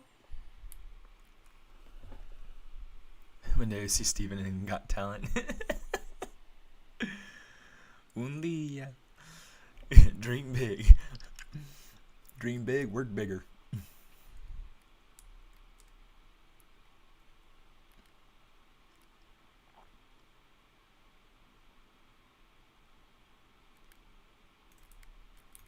Let's kind of pull this down.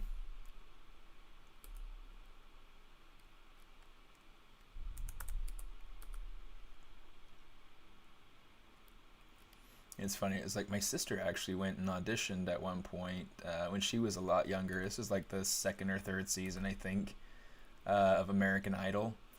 I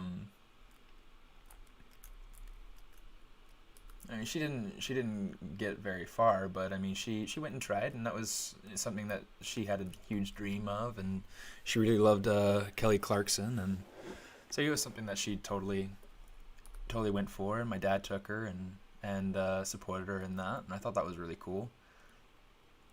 That was a long time ago.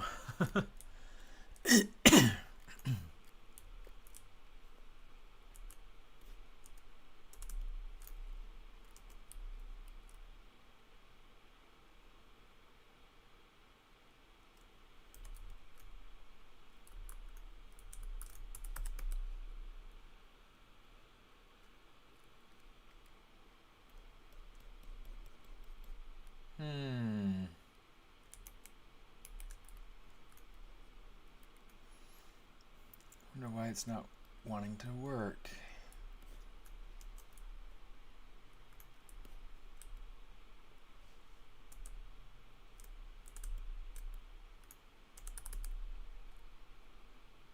Let's do it like this instead. Just keep it simple, stupid.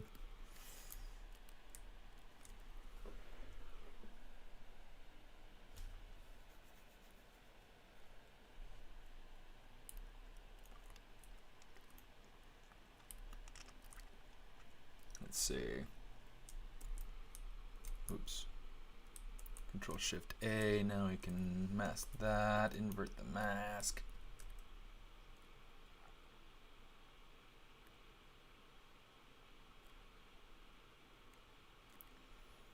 I'm going to leave the legs kind of simple like this.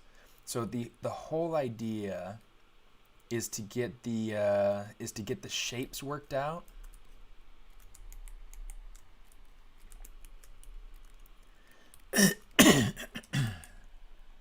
To get the shapes and the pose worked out fact, here's what we're going to do. We're going to take this up here. We're going to kind of angle him just a little bit more.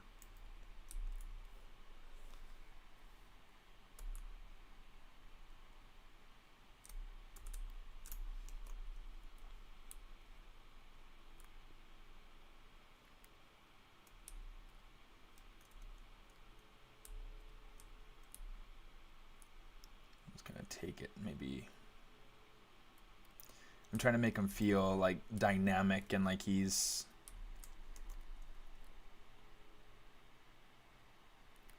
moving somewhere. Like he has intent, like he has purpose.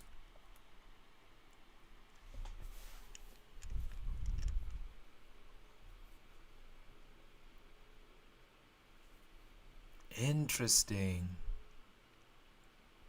Oh, okay, so let me see. Sorry if you've already been asked, but how long does it take for a character start to finish? It depends. The mermaid from my course that you see over here in the bottom right hand corner, she took me a long time, but it was a long time doing, a few hours here, a few hours there. It wasn't like, working on it full time for a couple weeks. But usually it takes, like, I think it took me about maybe close to like 60 hours to get that mermaid done from beginning to end, and that's starting from a sphere, doing all the topology, the UVs, the poly paint, the posing, the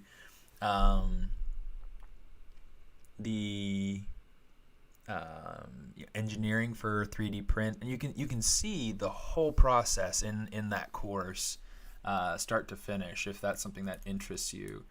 But yeah, that's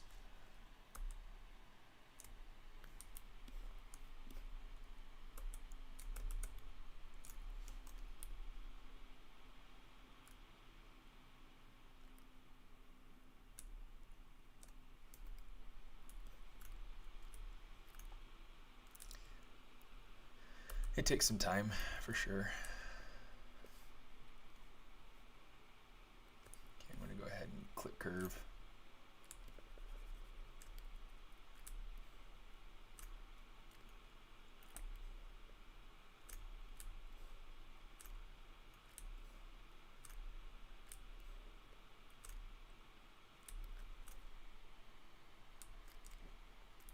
I probably want to shrink it down too, but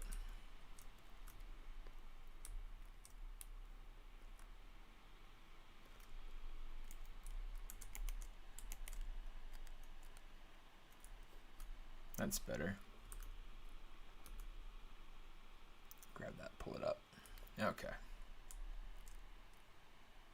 That is much better. Yeah, that's really kind of interesting what you had said.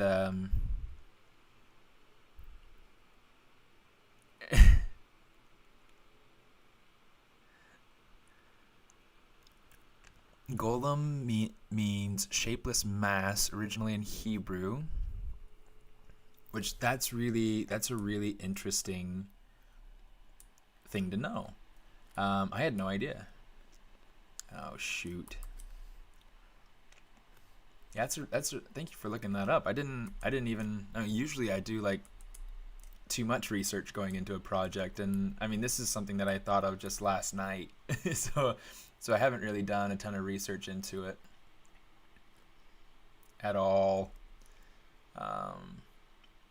which is okay.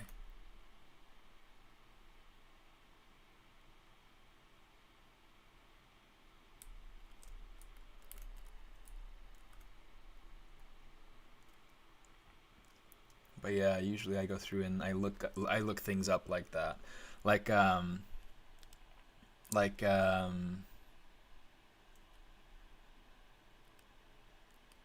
what's it called?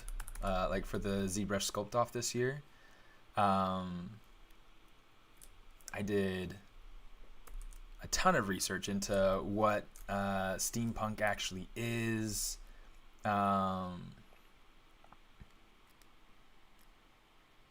What it includes, try to get different ideas, different flavors, because typically when you see steampunk, you see like gears on top of gears on top of gears on top of gears, and a couple of wires and pipes places, and it just feels very random, uncontrolled, not very cool to me. I don't typically like steampunk, but when I researched it, that's when it was cool to me.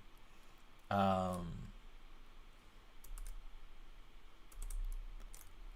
yeah, typically I go through and like over research things, but you want to understand what you're working on. So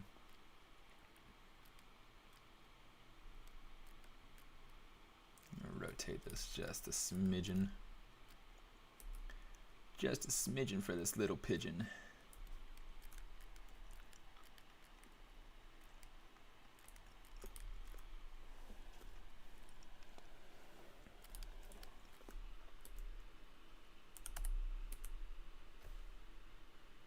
Turn that focal shift like way up. Just kind of pull out a couple of knees.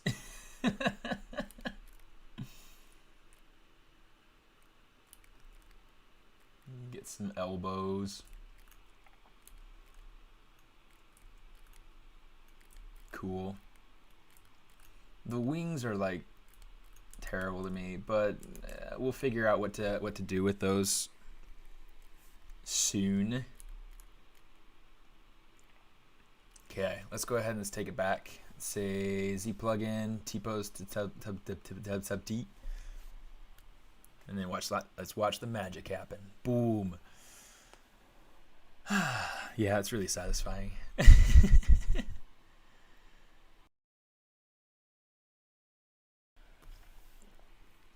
Looking cute and chubby. Thank you.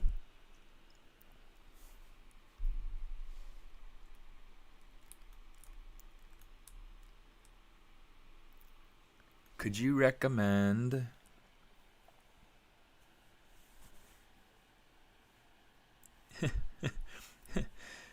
let's see, what did it? Oh, I lost it. There was a comment that came in and totally lost the comment I was trying to read. Curse, you said everything tastes like 90% dark chocolate. Oh my goodness. Or worse. Baker's chocolate.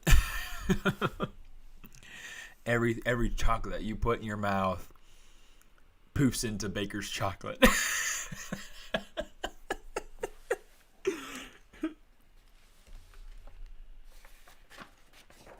I need to write this down because that's funny.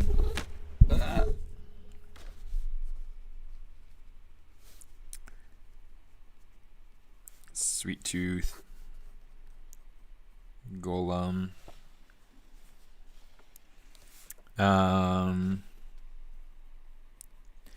Curse. Every chocolate put in your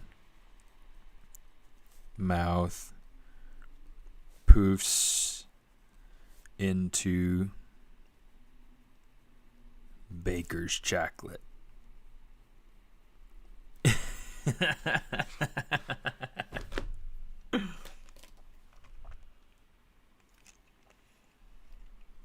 Yeah. Yeah, I think the idea behind steampunk is really super cool once I actually researched it. But yeah, it's just that typically it's so,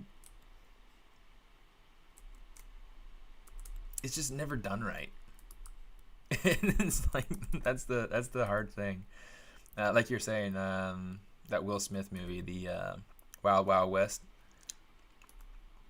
Never actually seen it. I did mean to see it. I mean, one of my teachers worked on it, but yeah. So 3D art universities. Let me see.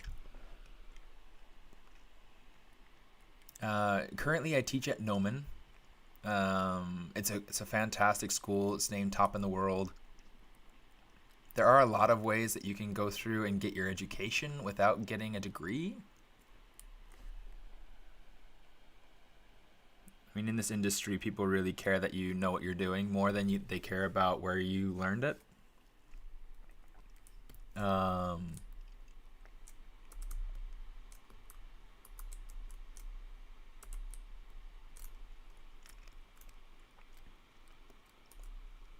So yeah, it's kind of a tricky balance to strike, but it's you know, it's worth kind of pushing for. Oh, you know what? I gotta check the stream schedule just to make sure that I'm not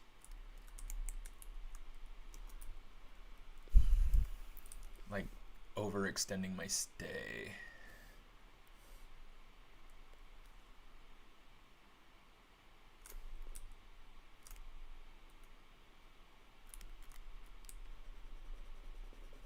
Yeah, it's like there are typically people that stream after me, but not until like in the afternoon. So I just want to make sure that I don't go into their time. To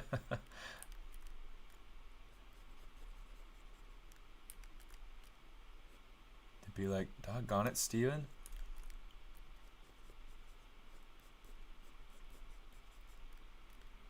Stop singing to people in Spanish and sculpting little naked babies. Little naked Cupid angels, golems.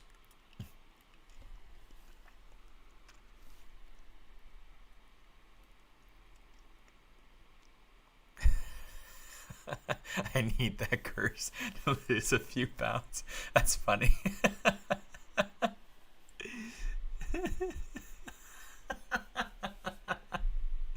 Yeah, Valentine's Day would be insanely different if that were the case. I'm about to restart my Gnomon subscription this week. Got some things to learn. Cool. Cool. Yeah, I when I was going to school, when I was at BYU, that's where I went. I went to Brigham Young University in Provo, Utah. Yeah, that's where I got my degree. And yeah, we had access to the Gnomon library, which was cool. Yeah, it was helpful.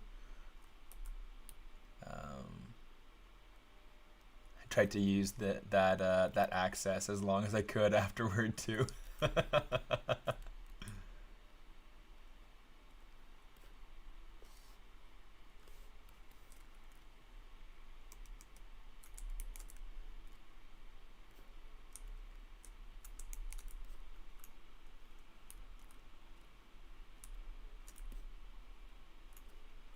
Okay, let's kind of weld these pieces together.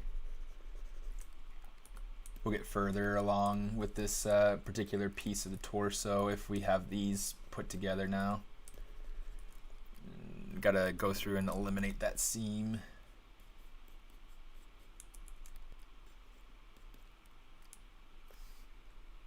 Okay, I might need to go ahead and grab my Smooth Stronger.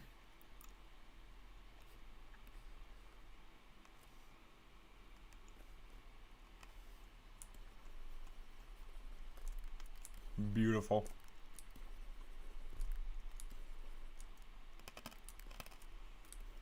I'll worry about like back muscles once I figure out exactly where those wings are going. But yeah.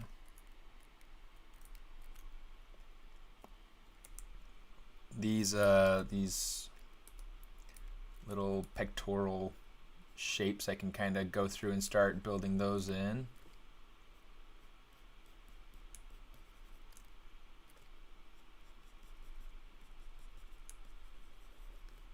Give them a nice little bit of pudge there.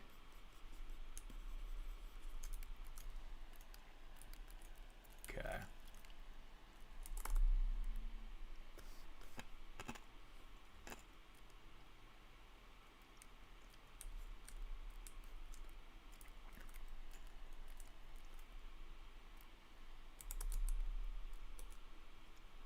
Let's see, that needs to be aligned differently.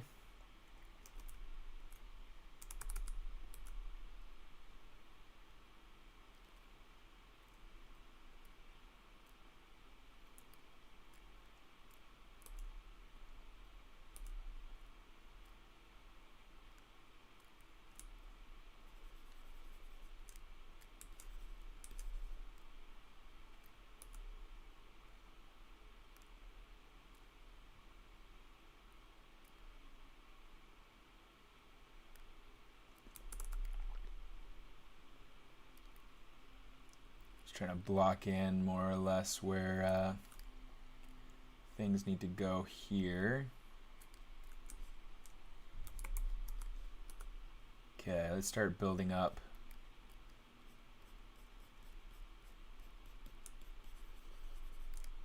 Now some of this is going to get really asymmetrical, and it really is going to depend quite heavily on how we sculpt the melty chocolate. So here's what we're going to do. We are going to take Snake Hook. I'm going to change my focal shift up pretty high, and then watch. Like if you just pull on that, you see it gets like this nice little droopy piece here. So if you get just one, you know, that's fine. But if you pull out another one right next to it, I need to change to another, to the other smooth brush. But let's see, smooth. Yeah, let's choose to a little bit smaller of a brush, smooth it out, and there you go. So we're getting like a little bit of like a droopy, melty sort of look.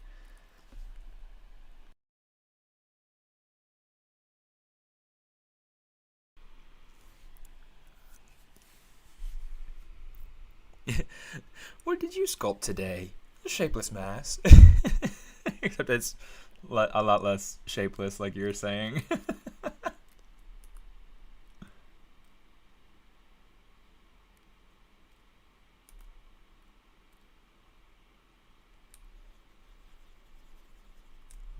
Something like that.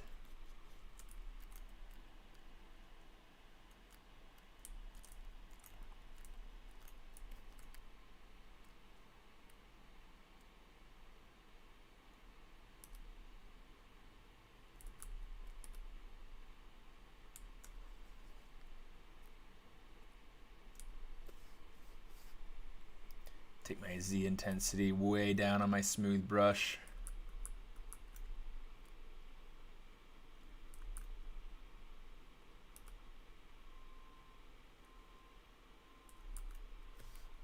Oh no, that's not my smooth brush. Was this up at 100? I can't even remember. Yep, that was probably more up at 100. Okay, what I find helpful in doing these sorts of things is to start at the bottom and then work my way up. So I'm starting kind of like right there.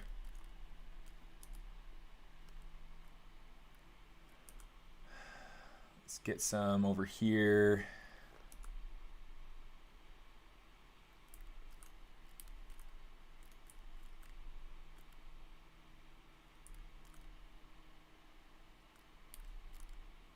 And then for the hair, we'll actually like pull the hair out of this, or we could go in and we could just dynamesh that together. We'll have to kind of decide what it is that we want to do with that. Yeah, grab that knee, grab that knee.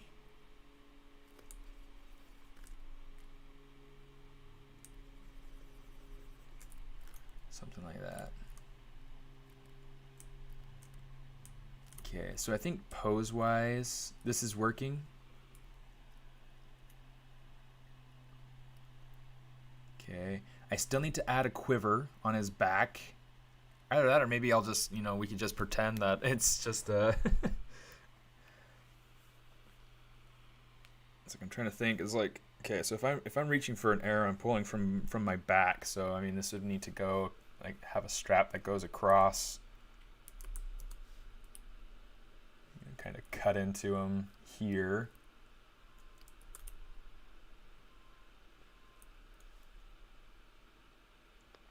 something like that. Okay, let's go ahead. Let's. Oh, I didn't want that. Brush curve simple, which is my own brush that I made for specifically for this purpose.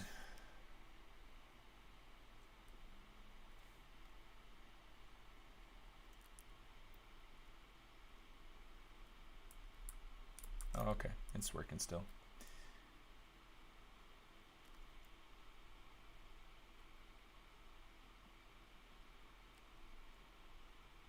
Okay, so this needs to be a lot bigger, but it also needs to be not as deep.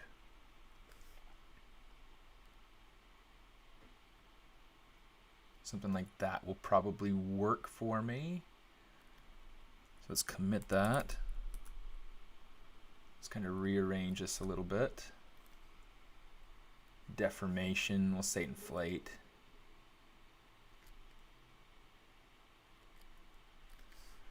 And then subtool, we'll say split unmasked. I'm going to take this all the way to the bottom. We'll rename it quiver. And we'll just attach the quiver to it. So yeah, there's the strap so far. Definitely not working quite right for us. So let's go crease 45. We'll change the crease tolerance down to 2. Dynamic subdivisions up to 3. Boom. And that's looking better. Yeah. Making you want to sculpt a goopy looking character. Awesome. Yeah, I love doing just oddball challenges like this where it's like it just makes you think. And you know, because of everybody, you know, suggesting Cupid and on my what's it called, on my Instagram poll, and then Jose saying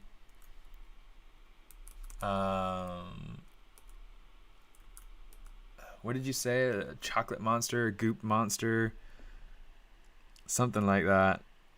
It was just too perfect. It was the right amount of inspiration for me.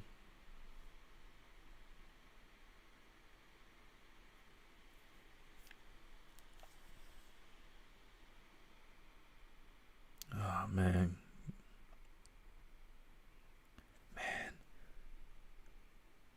Gabriel Suarez is just a stud. Way to go. He just barely made a new post. It's super awesome. A chocolate monster. A chocolate monster in Cupid. And I just thought that was genius. So it was like, gotta do it.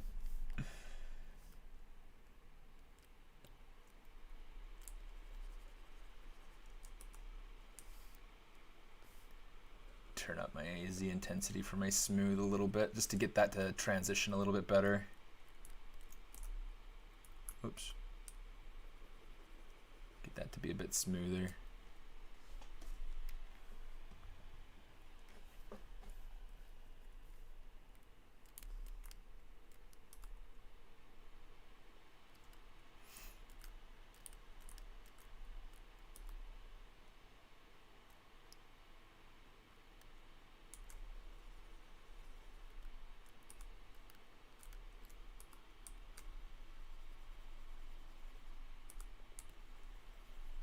Something like that.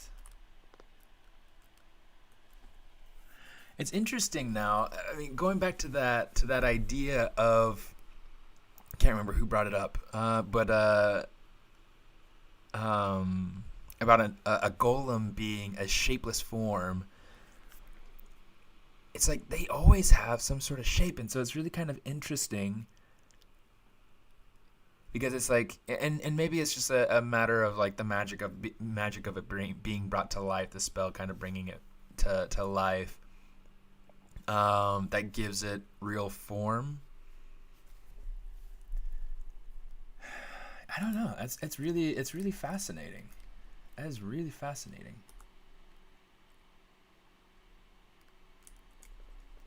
Get a little bit of droop over the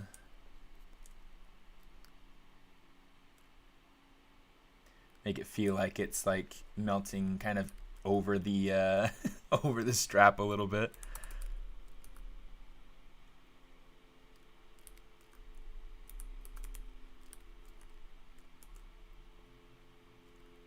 Oops. You got to kind of change angles when you're using this method. You got to kind of change angles a little bit to really see see things properly, I guess.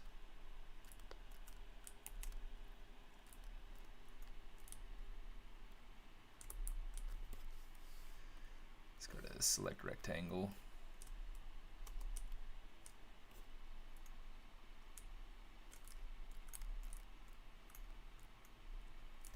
I am debating. It's not feeling like it's upholding the details well enough, so I'm gonna, let's give it just a little bit more. Let's go into the dynamic. I don't want to double it quite. Let's try doubling it. See where it takes us. Because I mean, really, we're only down at 688,000 points, so it's not a ton of geometry. Let's go ahead and do this. Yeah, that took us up over 2 million, but really everything should be just fine. I mean, it should at least have enough topology now to really be able to manage it. And in fact, I think instead of keeping my groups now, except with the point of the legs, I think the legs I need to keep as separate pieces here. But I'll go through and I'll join each leg.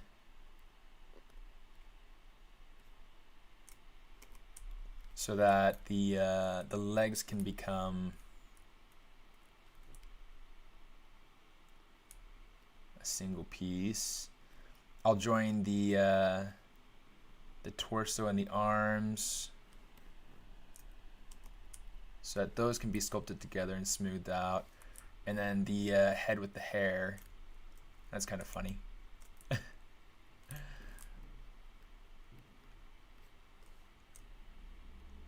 Control W.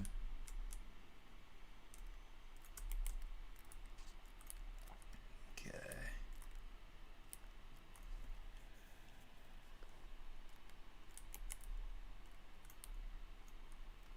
This hair needs to probably be, let's go ahead and Control W that. Merge down.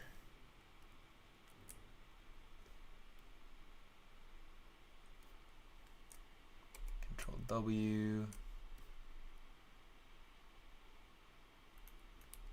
So that way I can get this to be nice and smooth.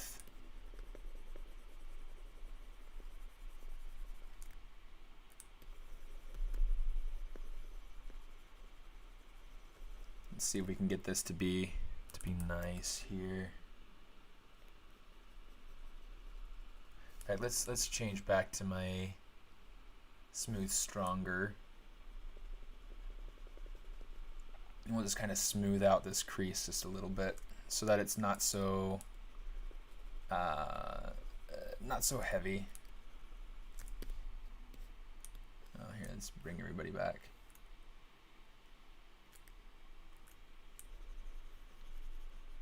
Smooth that out some more.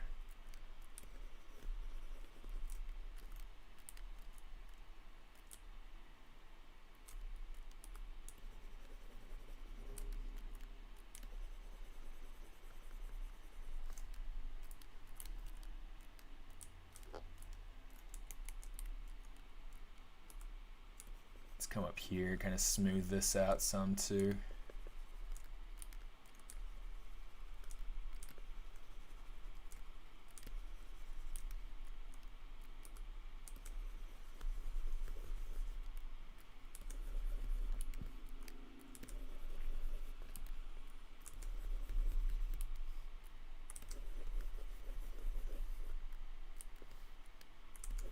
I'm just trying to do like an even, like a relaxing, smooth sort of pass on this, so that I can get rid of some of the unevenness that there is in the geometry. So we get a smoother surface like that.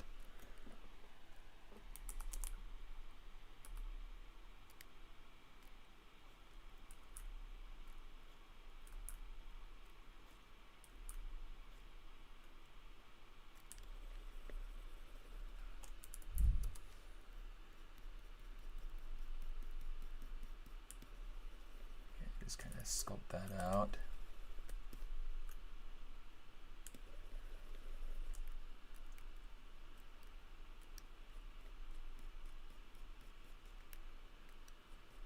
Cool. Yeah, this is working. I'm trying to decide if I want to go ahead and take this and kind of add like a couple of drips kind of coming off here like this. Trying to decide if that makes sense to do something like that up there.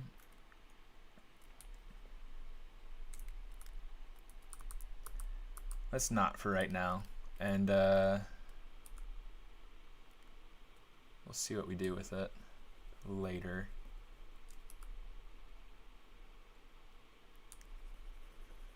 Okay, kind of pull that out some. Pull that out some.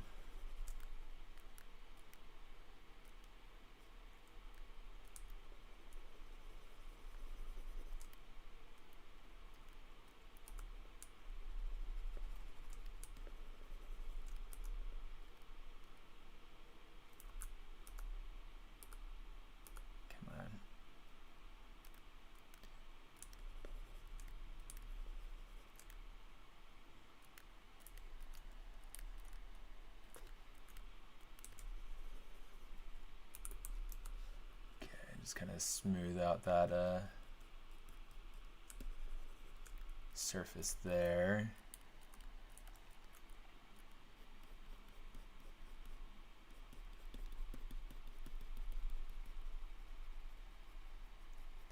I'd be really interested to see what anybody else does with this idea. If anyone out there listening or watching has kind of like this desire to do this, you know, like a chocolate Cupid golem, I would totally love to see it. So if you do something like this, be sure to go through and tag me on social media and whatnot so I can see it, or you know, send it to me or whatever. I would love to see it, and I'll go ahead and I'll share whatever shared with me in my stories on Instagram.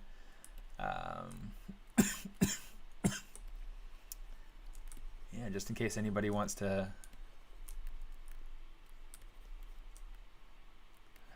I mean, unless the Instagram algorithm totally, you know, screws me up in that regard.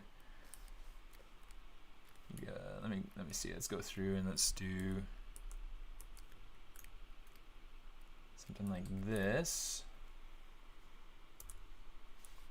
Control M. And since that's part of the head, I'm just going to go ahead and take this, and this. Control W.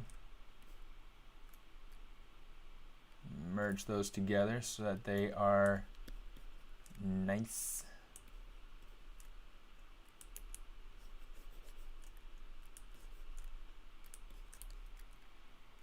Come over here to this side. Let's get this other ear so that it's nice.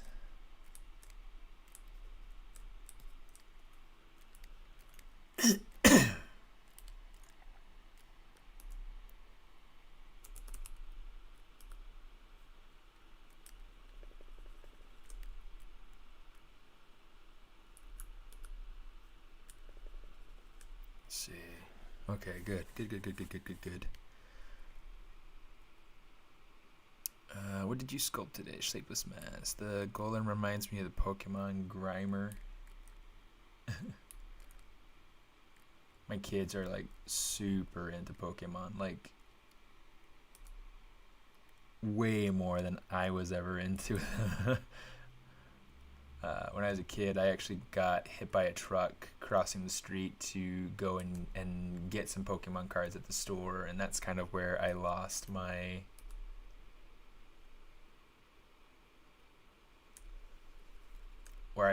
will to catch them all.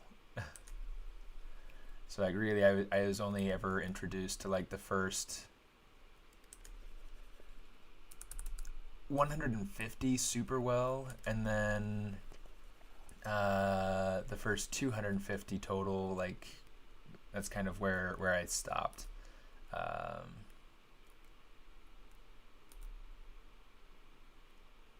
Yeah, never made it to pick up the cards, and kind of just lost my taste for it.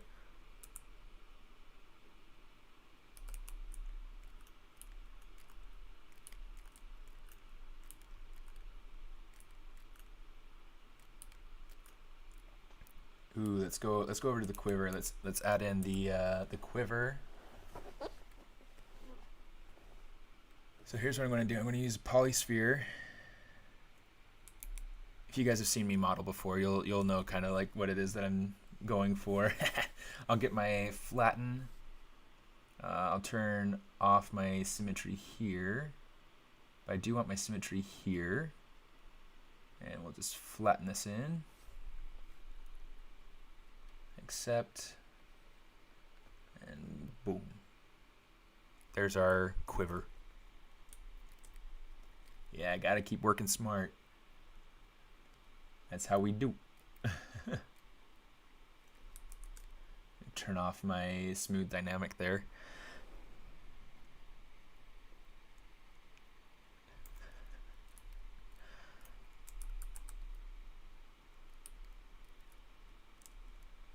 Insert multiple edge loops.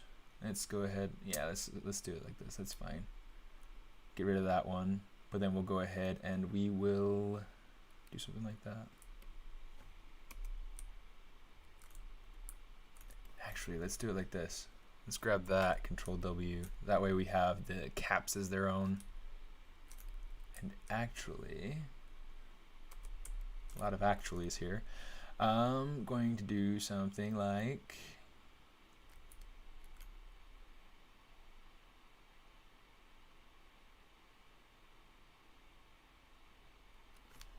I'm trying to think. Yeah, so I'm using my right hand. So maybe he's a lefty.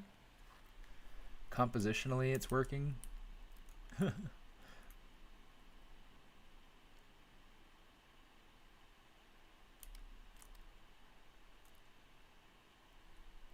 Compositionally, it's working. So I might just leave it as, you know, kind of, you know, posed the way that he is. So far, we've gotten some of the melty points kind of blocked in. This quiver, let's go ahead and let's take this. Let's delete hidden. And then I'm going to say extrude island. Give it a good thickness there. What is happening there?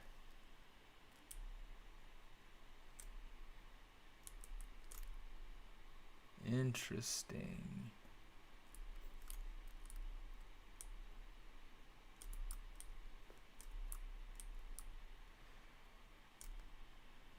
Okay, control, let's get that.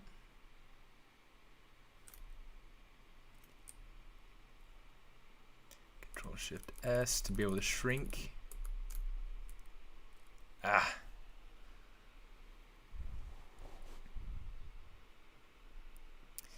Any great tutorials for hard surface in ZBrush? Absolutely. In fact, I have some sharpened lollipop arrows. I like that idea. Definitely something kind of candy-like. I was just gonna do like little heart-shaped tips, you know, kind of like what I've got here on my thing. But I like the idea of it being lollipop. So we'll definitely have to kind of explore that.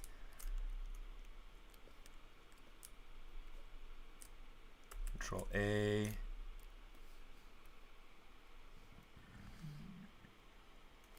go through polish so that that gets to be smooth and fill in that hole nicely. Okay, so what we want to do, this is inside out right now. So I'm just going to say flip faces. We're going to say island. And there we go. That's our little quiver right there. Okay, so it's right now it's penetrating through his body. We want to make sure that it's not doing that. So let's go ahead and pull it out. Just kind of reshape it a little bit. It doesn't have to be a perfect shape. In fact, I would prefer it not be a perfect shape. Usually these things are made out of like leather or and sometimes they're kind of like built in like a case of wood, but you know, mine's going to be more leather or something like that. So yeah, something like that works nicely. And I'm going to say geometry crease. Let's crease that 45 degree again so that way it gets all those edges. Holds that shape nicely. Okay.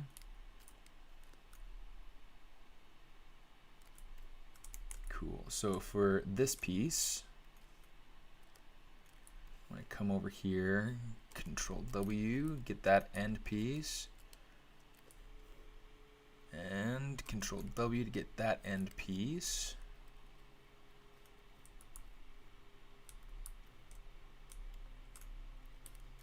Okay, so here's what we want to do. I'm going to grab this red piece, and I'm going to say Control, click and drag. Let's rotate it.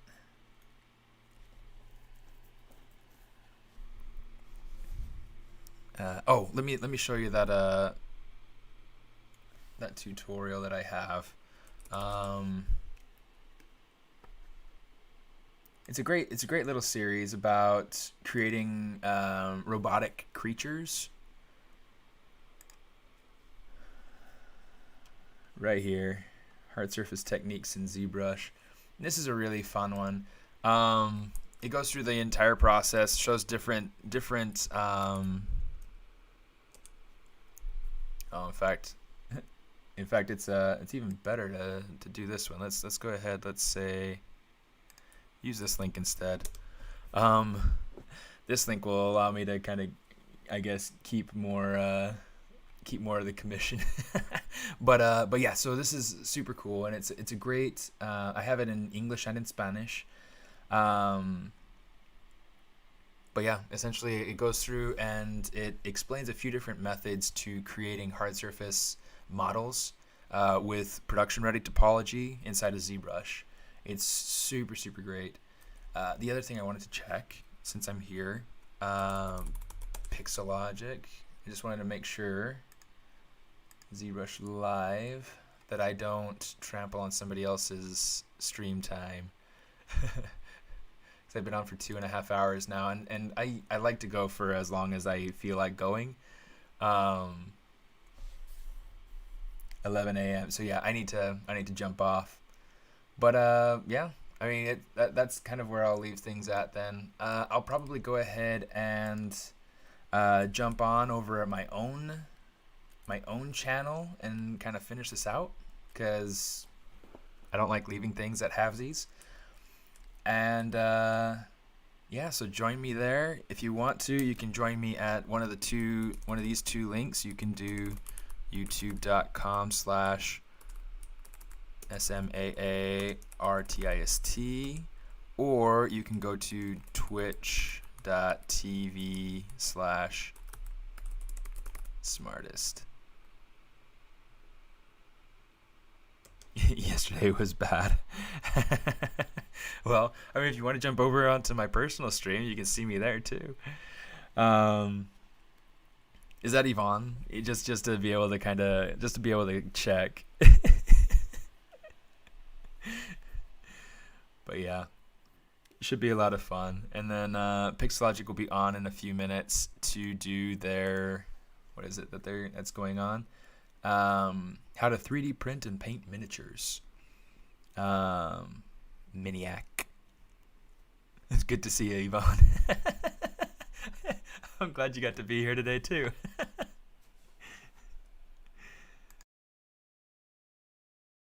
I'm glad you at least got to come around and hang out for a little bit at the end of the stream yesterday. That was nice. It was nice. It's good to see you. But yeah, I'll go ahead. I'll jump onto my personal stream here in just a few minutes, and I'll try to finish this guy out. Some of the things I need to do is Miniac, a little cow, little cow, a lot of fur. But yeah, so far so good. I'm really kind of liking how he's going, and hope you guys had fun. I enjoy having you guys around, and hope you guys have a good day. If you decide to join me at one of those links, and I will be there in a few minutes.